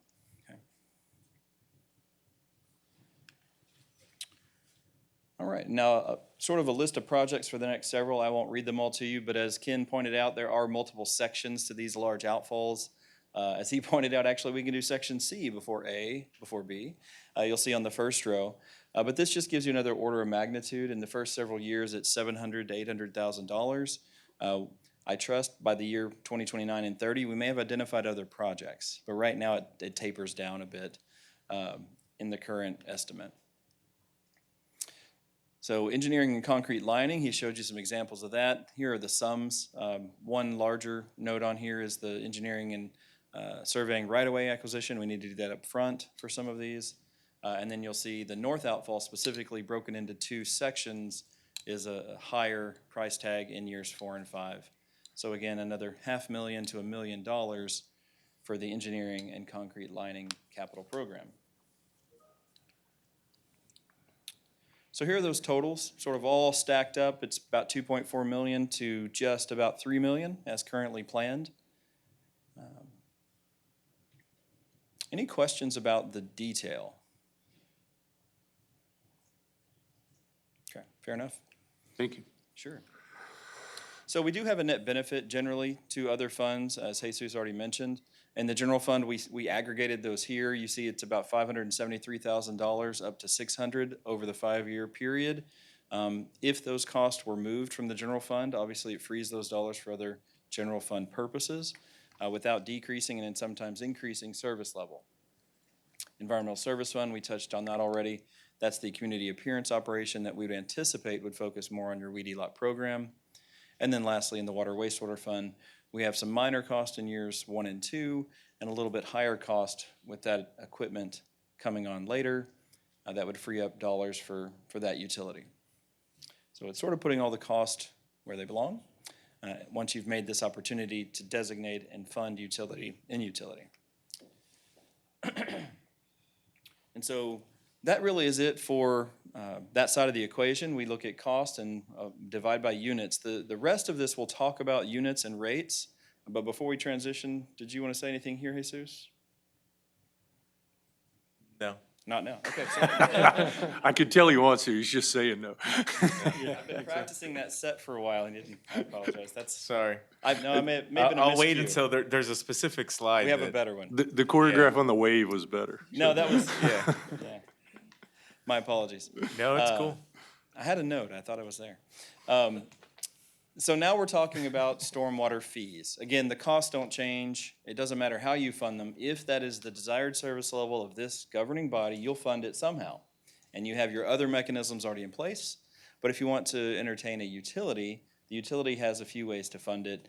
And we're gonna show you the norm and what we've evaluated. So for starters, there's an important term here. I talked about billing the water utility per 1,000 gallons, right, of consumption. Here, our service unit of measure is an ERU, that stands for Equivalent Residential Unit, that's determined by taking effectively an aerial image. Imagine your own home. Now think about where the water runs off. Your driveway, your roof line, your patio, greenhouse, whatever it is you have where water can actually soak through to the ground, that's an impervious area. So the Woolport team actually analyzed that across your community. You'll see in our research of about 80 municipalities, that averages around 3,500 square feet. And I'll spoil a future slide, it's about 3,200 here in Victoria. So that is your defined unit of measure. These are square feet of surfaces that do not allow water to easily, be absorbed, right? So that could be packed gravel, concrete, pavers. The pool, surprisingly left, is not permeable, right? That is also impervious on purpose. On the residential rate structure, you'll see most communities in the state of Texas, a little over half, will charge a flat rate to residents without differentiating between, the large house with a tennis court and a pool and a driveway that's 4 miles, right? And they'll charge another small lot around the same. One could differentiate and create tiers within the residential class. That does increase the level of effort on data acquisition. It increases your permit tracking for accessory structures. So here, certainly as this is in its infancy, we would recommend this city start with a single ERU flat rate for all residents. So whatever the bar is, everyone pays that as a minimum, as opposed to creating variation within your residential class. Not true in commercial. In commercial, we are looking to look at every parcel, and Woolport's completed most of that activity, and every account. And for instance, we'll show you some pictures, but we want to charge every commercial property distinctly based on its ERUs. And that math is pretty simply the total impervious area of that subject property divided by your calculated ERU, which is 3,200 square feet. Right, and we'll look at how that plays out. I'll go back one more. Can't have the donut chart and not talk about it. Of the sample I mentioned earlier for commercial customers, 84% of the cities that we've reviewed or surveyed, most, 84% actually, are using an impervious area basis, right? There are some with a combination of total lot size and intensity of development and very complex factors. Again, we think we should start off with something simpler. And you may never want to transition to the more complicated because it costs more to administer. So those are the two recommendations, effectively. Have a single ERU for residents and then charge all commercial properties against their calculated total ERUs on their subject property. There are some exemptions in the state statute. Some are mandatory. An unimproved lot, something kept in a natural state, obviously we're not going to build that. Lots with wholly sufficient and privately owned drainage systems, that usually doesn't happen. It's a high bar to say you're capturing all of your rainfall in a 100-year rainfall event, right? They may have some drainage system, but again, just reading the statute to you a bit here, that's in there, and so should that be the case, it would be technically exempt. State agencies and public and private institutions of higher education are exempt by statute as well. The discretionary exemptions listed below, as a practice, the city is exempting itself from other utilities. So we've kind of started out of the gate with an exemption on city properties. And then other discretionary exemptions could include the county, school districts, and religious organizations. Tax exempt religious organizations. Bless you. So, looking at your service area, and in drainage, again, governed by statute, that is restricted to your city limits, and so this looks like your city limits. There may be, I hope we didn't cut anything off there at the top. But this is effectively the analysis conducted by Wolpert. So they looked at every parcel in your community. They looked at the related land use. That's what the legend at the top right shows you. They further looked at the state code on the appraisal district database. And then you can kind of see it, but we haven't zoomed in yet. There's an aerial image that they relied on to detect and have some machine learning tell them, is this impervious or not? Right, and so then they train the algorithm, they come back and they retrain it, and they can't perfect it. There is a manual effort at the end of this, but they get the algorithm and the machine learning tested enough times that it's a high confidence. And then for each commercial property, they go and trim out and clean up the area measured, right? And so they're drawing polygons and they sum it up per parcel, and that gives us X square feet for the HEB, for instance. But again, you'll see the red, you have just under 20,000 single-family residential properties. And those were examined, and in the examination of those, that's how we determined the ERU value of 3,200. That then forms the basis to bill everyone else ratably to that ERU value. One question on that, in terms of, so you have that base. Yes, sir. But you have individual properties that may be more than that. Yes, sir. Obviously, that's a base, maybe more, maybe less. Is the concept that those that have more impervious cover then are charged at a higher rate, but the minimum is the base rate? So for residential, we're currently suggesting that your rate for all residents be the same. Across the board? Yes, sir. Okay. Across the board, because it's a single-family residential property. Again, there's a distinction. The second row on this table says multifamily. That's technically residential, but it's a commercial owner, and we build them like a commercial property, and they can get the rents and the fees from their tenants. So strictly speaking, all single-family residential properties are recommended to be billed the same dollar amount, regardless of the impervious area, with not a presumption that they're the same, but an ease of administration, and then again, following form. Half or better of the cities that are doing this are employing the same tactic. 3 years down the line, or even 1 year, should the city say, hey, we want to create even more fairness, with the understanding that that fairness creates additional administration. Now we have to differentiate 20,000 properties, put them in the categories and charge them differently. You could. City of Houston bills every property distinctly. I wouldn't recommend it, but you could, and that includes their residents as well. But no, great question, Mayor. Now, for commercial properties, just the opposite. Every property is distinct. And then as we work, should the council want to employ this utility and consider a fee, then we have the hardship of figuring out all the billing accounts, currently charging water against parcels which are land values. And you could have 1 meter that spans 3 parcels, or 7 meters on 1 parcel in a strip mall. We'll deal with that once we get the council's druthers on pursuing this or not pursuing this. In a situation like, and I'm just thinking through it, thank you for that clarification. I Yes, want sir. to make sure I understood that correctly. So, for example, on a commercial, I can see there being even greater variances than in a residential. And that variance or for a specific piece of property, is that a square foot that's determined by the city? Is that determined, submitted by the landowner? I mean, what's the process for saying, okay, this is lot A that has this commercial structure on it and it's Y amount of square footage? Sure. And actually, we're going to get to a few examples of that. I'm ahead of the game. Okay, go No, ahead. you're actually spot on. This is great timing. So as we looked at those properties and we looked at their land use category alluded to before, you'll see that we have counts of parcels or properties in the second column, and you see the total impervious square foot kind of rolled up by category. And so you can see that about 70 million of your total 200 million square feet is in your residential or single-family residential class. The balance of these could be utility, that may be you, that could be right-of-way and easements. It could be areas we're not gonna charge because they have nothing on them, Right. right? Or they could be littered, right, with concrete and,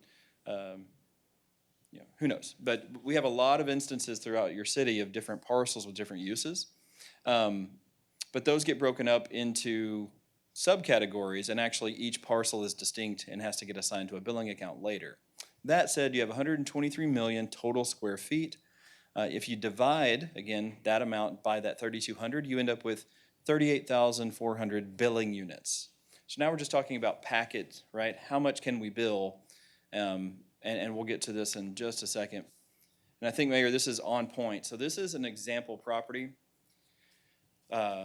This property is 35,000 square feet. Everyone on council may know where it is already. I don't know, no one's saying the name yet. Ventura's. Yes, Ventura's Tamales, right? I didn't recognize it. There was no line of cars. Correct. So you'll see the Wolpert team did this work, and to your point, Mayor, who has to do this? You've already engaged Wolpert as a part of their sub under our contract to do this work for you. And so they've analyzed this parcel, right? Property ID 46119 among the many that you have in the city. And you'll see on the right side, we've applied a red shading to those areas that are impervious. You find two little islands, probably under their sign up front, and then something in the parking lot that are grass. And so we're doing our very best to find everything. Yeah. Exactly. So of 34,171 square feet is impervious for that property. So that turns into, again, the quick math. The 34,171 divided by 3,200 means this property, this commercial property, is equivalent to your typical residential lot at a 10.6 times factor, or 10.6 ERUs. So the typical runoff, effectively, of your resident would be multiplied by 10.6 here, and that's our basis for charging them differently than someone else. And so now that we've kind of shown the math, you see your mall is actually cut up, if you didn't already know, into several land holding companies. So there are a few there on the top. But that larger section we've isolated, it's 1.7 million square feet, almost 1.8. That math turns into 554 ERUs. And so too for the HEB on the right, 390,000 square feet yields about 122 ERUs. So again, the very first statement I think out of Ken was drainage is not a problem until it rains. Runoff is what we're measuring, runoff is what we're billing. If they're contributing to system, the equitable fee says we're going to do it based on some function of the runoff. So these are the measures that we employ, and this has been done for every property in your city. Additionally, I think it's Monday of next week, the Wolpert team and your staff are still scrubbing, right? This is a great picture, everything looks pretty tight, but they're still cutting slivers of grass out and checking shading and making sure things that shouldn't be built, like a sidewalk that they've determined is in the right of way, or something else is not in there. And then maybe one step beyond your question, Mayor, once you've done this, most communities in their ordinance have an opportunity for an appeal, right? So we've measured it, you measure it, bring us the engineering record, and we'll look at it, and we'll make a determination if you're right or not. So there are some other opportunities for education for the commercial customers, and kind of going 5 steps ahead right now, but you can certainly get this in front of them before you impose it. You could get it in front of them on an ArcGIS server, and they could go look at it themselves and determine if we measured right to help ward off the appeal. Alternately, you can just say it is what it is and bring me your engineering argument that differs. And I should say, while I'm here, HEB is not a small organization. They're in a lot of cities. They've paid a drainage fee elsewhere, right? So this wouldn't be new to them. This is, different cities have different policies. They may have different opportunities. They may be charged slightly differently, but this isn't new to any of these large commercial users, I wouldn't say. Any questions on the method, I guess, the impervious, the detection process? Yes, sir. I don't have a question on the method, and maybe you're going to say, how many ERUs are there in the whole city? You guys are always a step ahead of me, but it's on this slide. So we have, again, I said about 20,000 single-family billable ERUs, so the residential ERUs. And the non-residential adjusted, so if you'll forgive my caveat, because we haven't finished that data set, because we haven't put it, to ground and made a billing data set that will go out, and because we haven't received $1 of those fees yet, I put a 30% contingency on the non-residential ERUs.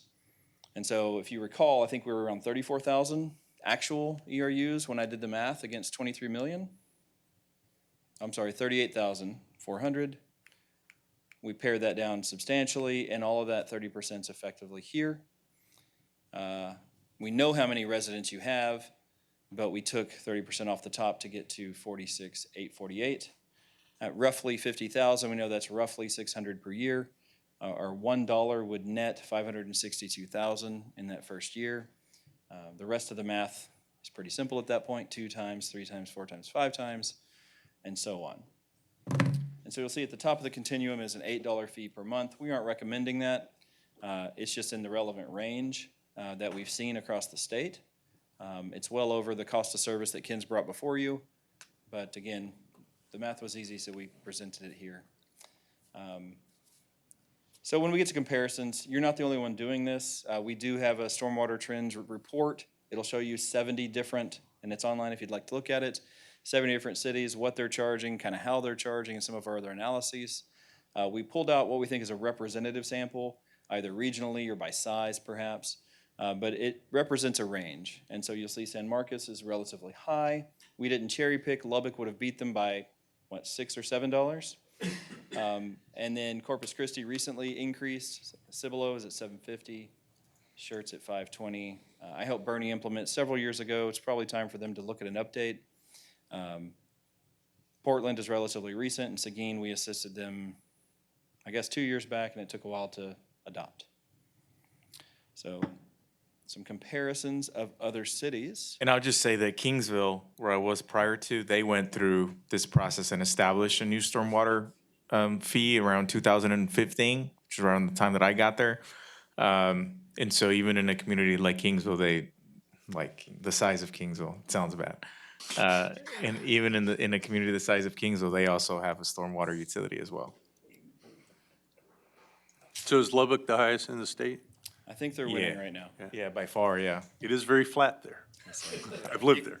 Kayak with a good rain, yeah. I've seen it. Fair enough. All right, any other questions about these comparisons, or kind of threw a lot at you? The methodology, again, the source data, parcels are defined, right? These are land areas, and that data is maintained by your appraisal district. That's where we got the cookie cutter, I like to call it. You take a picture, and then you apply the cookie cutter of parcels, and whatever came up impervious lands on that owner, on that bill payer. So those are our source docs, right? We have aerial imagery that's done periodically, and the appraisal district. And these things move. Between the date that we started and any feasible implementation, there will be adjustments, right? Land will have been subdivided, changed hands, uses will have changed, and someone will have poured more concrete. So this is, again, out of the gate, the analysis done to date. And maybe you mentioned this earlier, who provides? We do recommend who provides this impervious. When someone builds on a property, we recommend your permit process include, if it doesn't already, a blank that says impervious area. And then they can state it, and then if you periodically check this yourself through a similar impervious detection process, then you can fact check and amend what's in the system. But that's a way to get a new account charged, and you can gut check with a view, right? If, yeah, so you can effectively say that doesn't look like 20% of that lot is actually impervious, it's 80, and you have some comparable data points to reference. Anything there? Okay. Sorry, I thought you wanted to say something. No, You look like you're I'm waiting for my slide. miscues. Would you like it? There you go, thank you. Yes. So this is probably what he thought I was gonna say earlier, but we thought it'd be appropriate to show you what the base charges are for water, sewer, and trash.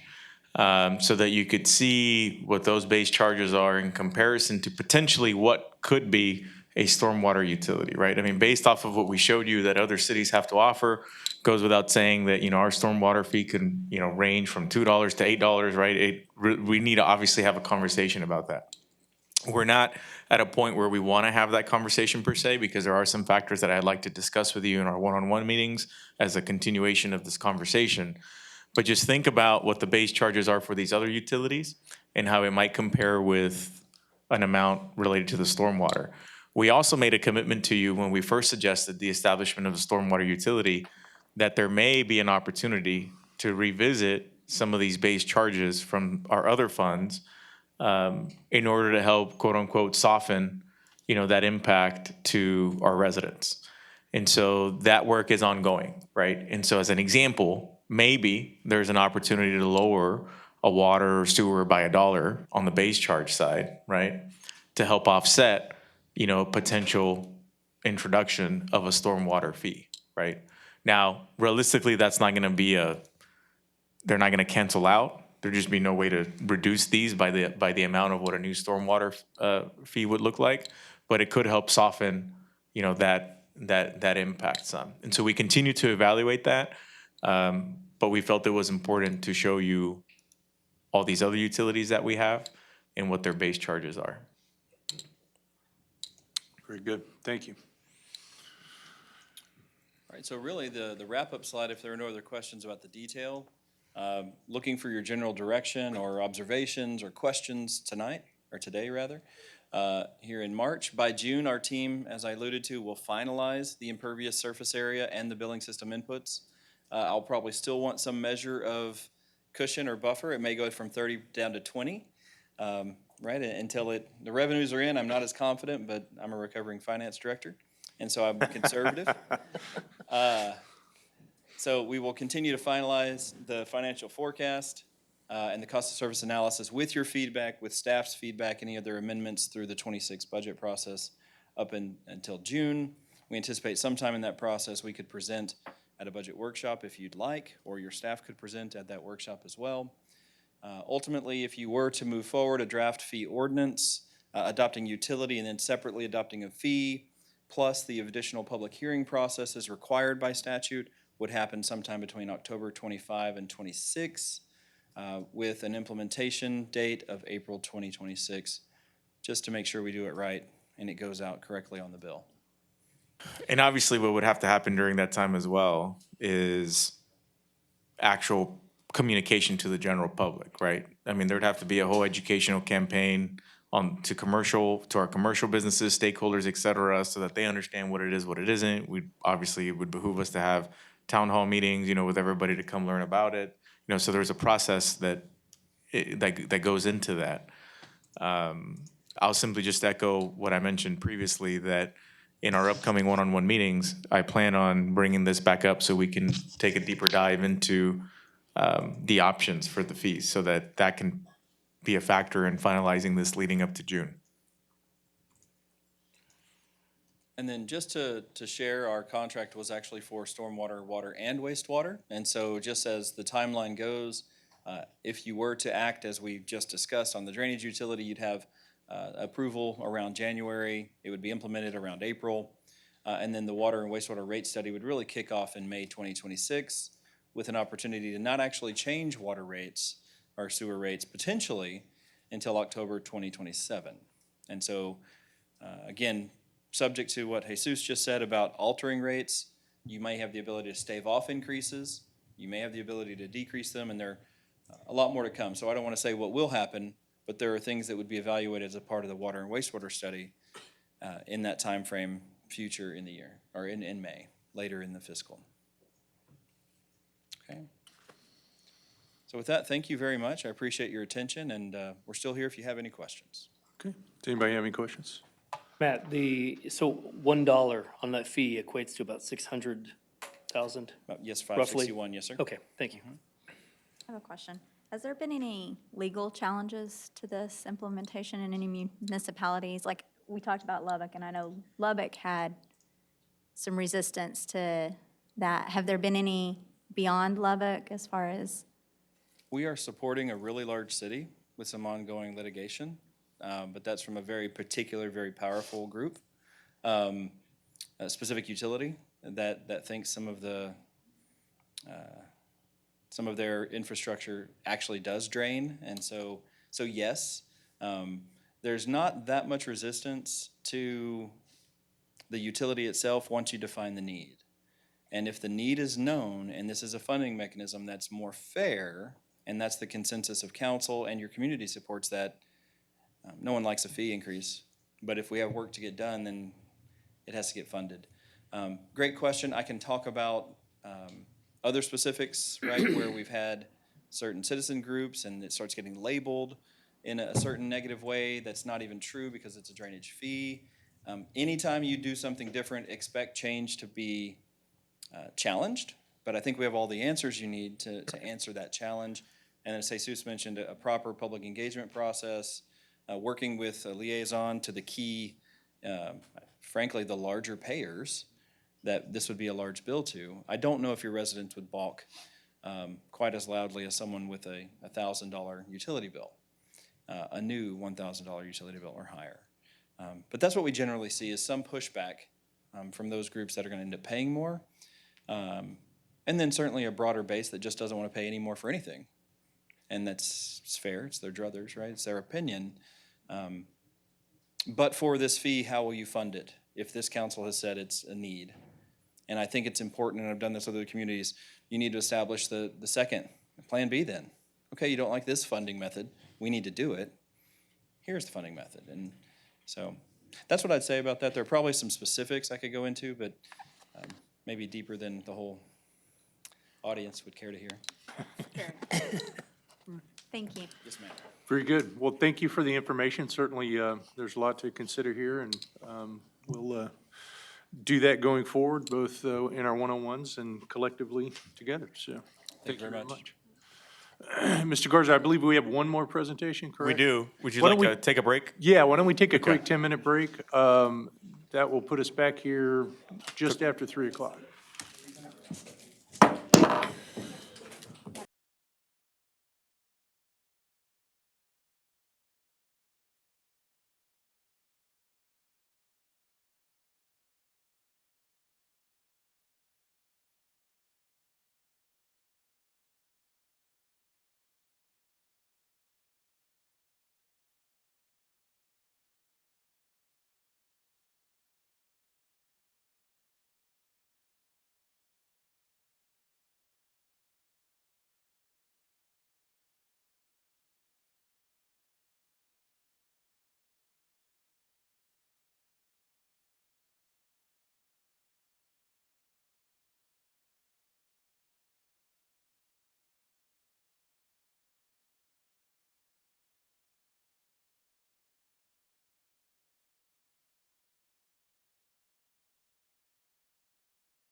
We are back in session then after a short break, and I believe we have one more report, and Mr. Farrell's back in the captain's chair there, I see. Hey, we start and end together, right? That's it. Good to have you back, sir. Well, let's see, what are we doing? We're going to talk about water. Water, okay. Are we doing? I like that. Water, are we doing? Water, we're doing. I just want to see if y'all have thought about this dichotomy we're doing. 5-10 minutes ago, we were talking about too much water, too much runoff, too much of everything. Now we're going to talk about not enough. So we go from one extreme. We get the mean, we wouldn't be here, and we'd be out of here and be done with this meeting. So we go from how to get rid of it to how to get more of it? How to get more of it. Perfect. So it's like, wow, this is a strange day. Talking about water feasibility study and planning. I'm going to go over a little bit of the agenda. We're going to talk about the history. Then I'm going to introduce the project team, project challenges, goals, overview, scope, and schedule. One of the things I want to say in advance is we have not awarded a contract. This is kind of a preliminary, get you up to speed where we are. The history of City of Victoria and water. We were a groundwater system up until about 2001. As 2000s and late 90s hit, we started getting issues with our taste and odor of our groundwater. We had hydrogen sulfide issues. We had iron bacteria where the water would be black and things like that. And then we also couldn't keep up with the demands. So in about 2000-ish, we switched over to surface water. And in that, we built, of course, a surface water plant. We acquired some off-channel reservoirs, and we acquired water rights. Interesting fact is the water rights acquisition began in the late 80s. That's how far back, that's how the forethought is what's going on with our groundwater. We already knew we were having issues, so they started getting these surface water rights back in the late 80s and then all the way through the 90s and even into 2000. We have kept groundwater availability. That was a key factor when we went to surface water is can we keep it? We've got actually 8 wells operational, emergency only, and they're for groundwater exchange. We also have an aquifer storage and recovery well. We're still in cycle testing on that. This is my interesting graph that I just wanted to throw up and confuse everybody. The top line is the full amount of our biggest water permit that we have with the river. These are all based on river flows. In other words, for us to get water at the 100% max diversion, what we can pull out of that river at the most is that top line. So the river has to be flowing, ripping and running, and we can pull as much water as we need. Typically that time it's raining, we really don't need that much, but sometimes we do. The next one I want to focus on is the 10% diversion line, which is that dark kind of thicker line. That's when the river starts dropping and we can pull water, but we can't pull the max amount, but we can pull about 10% of what's coming down the river. And that's where we're at right now. Right now, with the river at the flowing it is, we can pull 10% of that water and we put it in our off-channel reservoirs to hold it until the summer comes. Now, when you look at those last 2 lines, the river flows from 2022 and 23. It's that gap between 10% and those 2 river lines. That's when we can't get any water out of the river. That's our, oh gosh moment, here we go. It's going to be dry, and it usually starts in May, April, and runs all the way till October. And that's when we're sweating the bullets of, do we have enough water? Do we need to pull water from other water rights, minimum that we have? And those are mean values. There are times like last year was a classic. Yes, it did the same thing, it dropped, but maybe we had a rainstorm, and once it goes above that little 10% for one day or 1 hour even, if it's an hour, we will pull the most we can pull out of that river, whether it's 100% or 10%, we watch that river gauge all day and all night long. And when we know it's coming up, there's our SCADA guy is ready and he goes click. We get 2 hours, we fill up the reservoirs. Okay, we can't. Got any questions for me? So on the graph, what's the unit of measurement on the left, your left column, the 200 foot? CFS, cubic feet per second. Okay. And right now, the river's running about 270. So it's not bad, actually. And now I want to introduce the consultant and their team, and it's Jason Maldonado. And he'll introduce the rest of his team. Welcome. Hey, welcome. Good afternoon, council. We appreciate the opportunity to be here. And which button? Top one or the center?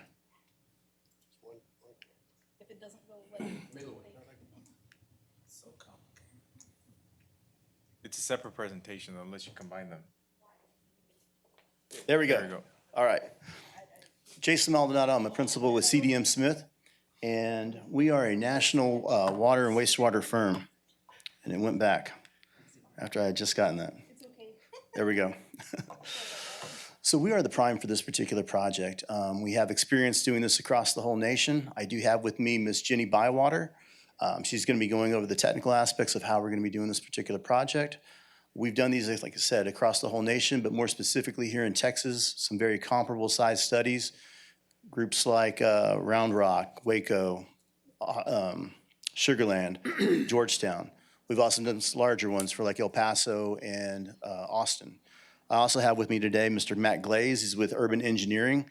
We wanted to have them on because they do have that local expertise with the city of Victoria.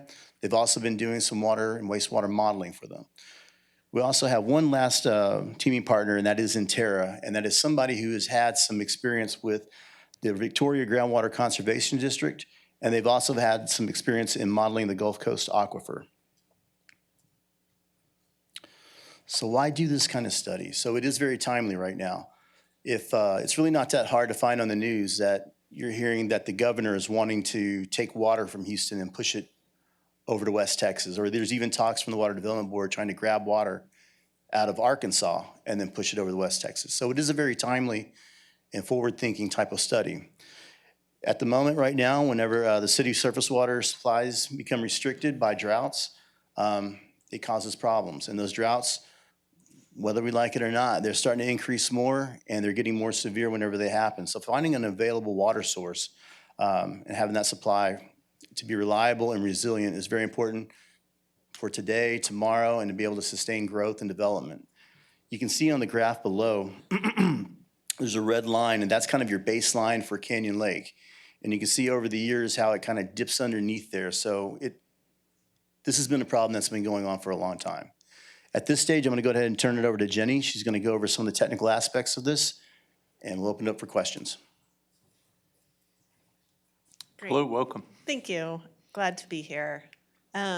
So in terms of our project goals for the study, what we're trying to do is address some of those challenges. So the first is to support future growth and potential industrial development in the area, that you have a reliable water supply strategy so that you can meet those future demands and maintain your existing level of service. The main goal of the study is we're going to do a high-level screening of different water supply options that are available to you, and then suggest some for more detailed future investigation. But we're going to go ahead and do initial cost analysis, initial kind of planning level, what infrastructure would be needed, what are the steps for permitting, what would be the steps in order to bring kind of a whole suite of different water supply options on board. And where we hope to end is having a short, medium, and long-term potential strategies that the city could take to secure reliable water supply, and that those findings could feed into future CIP programs, as well as the rate study that was mentioned for future water rate analysis, so that this could feed into that work as well. I'm going to go ahead and just maybe start flipping through these a little bit, but we've basically outlined our scope into 5 different steps. And so I'm going to give a brief overview here and then provide a little bit more detail on future slides. But our first step is to do a gap and vulnerability analysis to make sure we really understand what are your existing water supplies, what are the constraints to providing water at the demand level you currently have, and then look at how that demand might grow into the future so that we really understand what are those potential supply gaps? We'd look at average year conditions, dry year conditions, as well as droughts, as worse as the drought of record, as well as potential future droughts that could be, worse than droughts we've seen kind of in the recent history. Next, we'd move into task 2, which is characterizing your different supply options. We do a high-level initial screening.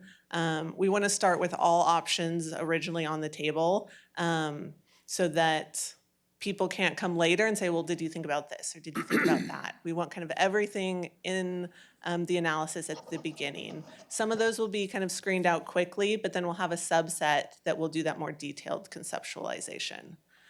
Task 3, then we'll evaluate and score those options that have made it to that more detailed stage. We'll determine performance measures and rank each supply option against those measures.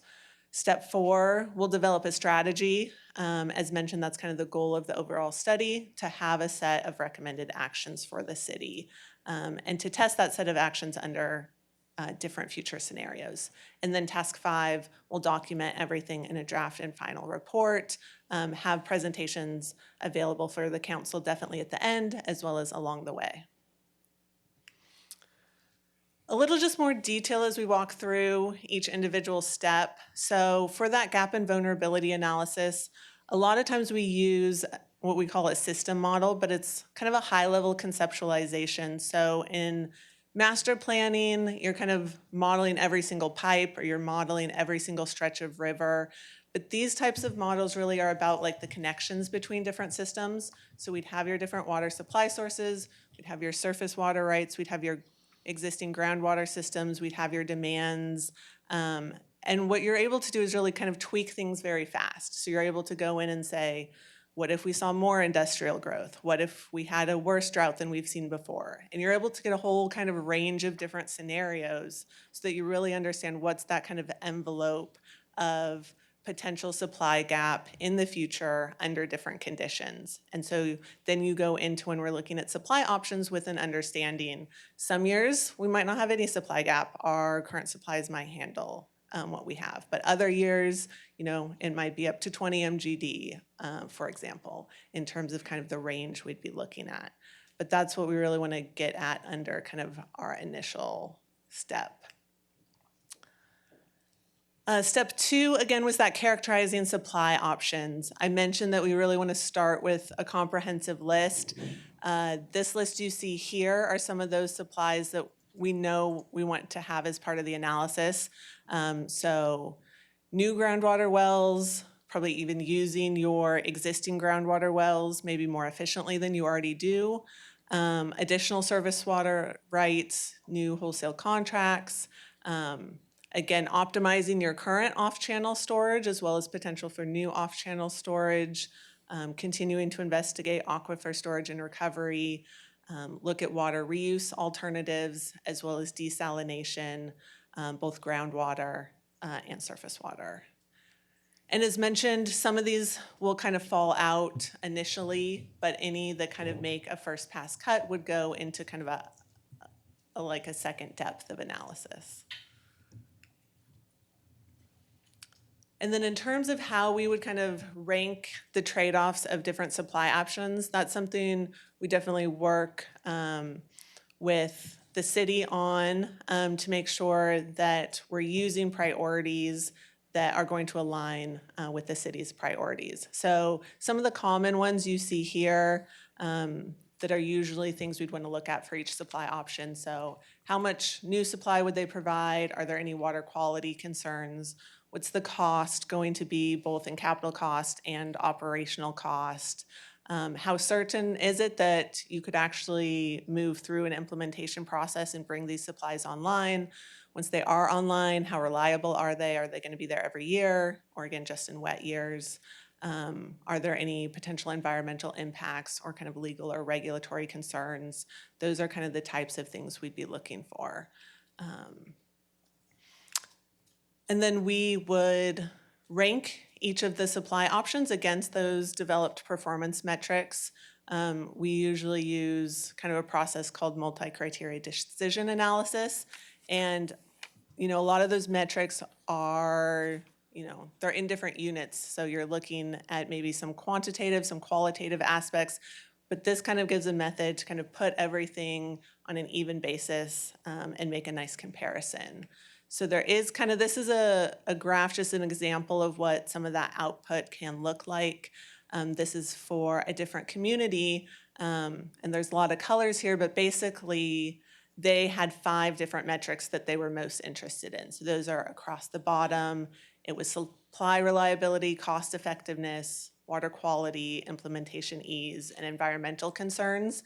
And so each kind of colored bar represents how well a different supply option performed against that metric. So you really want longer bars, and then you can also look to see, 4 different options that are performing well.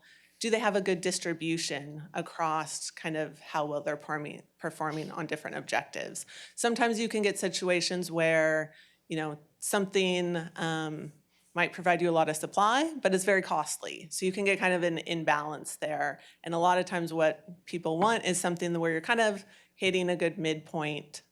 So you're getting kind of a good distribution across your different supply or across your different objectives.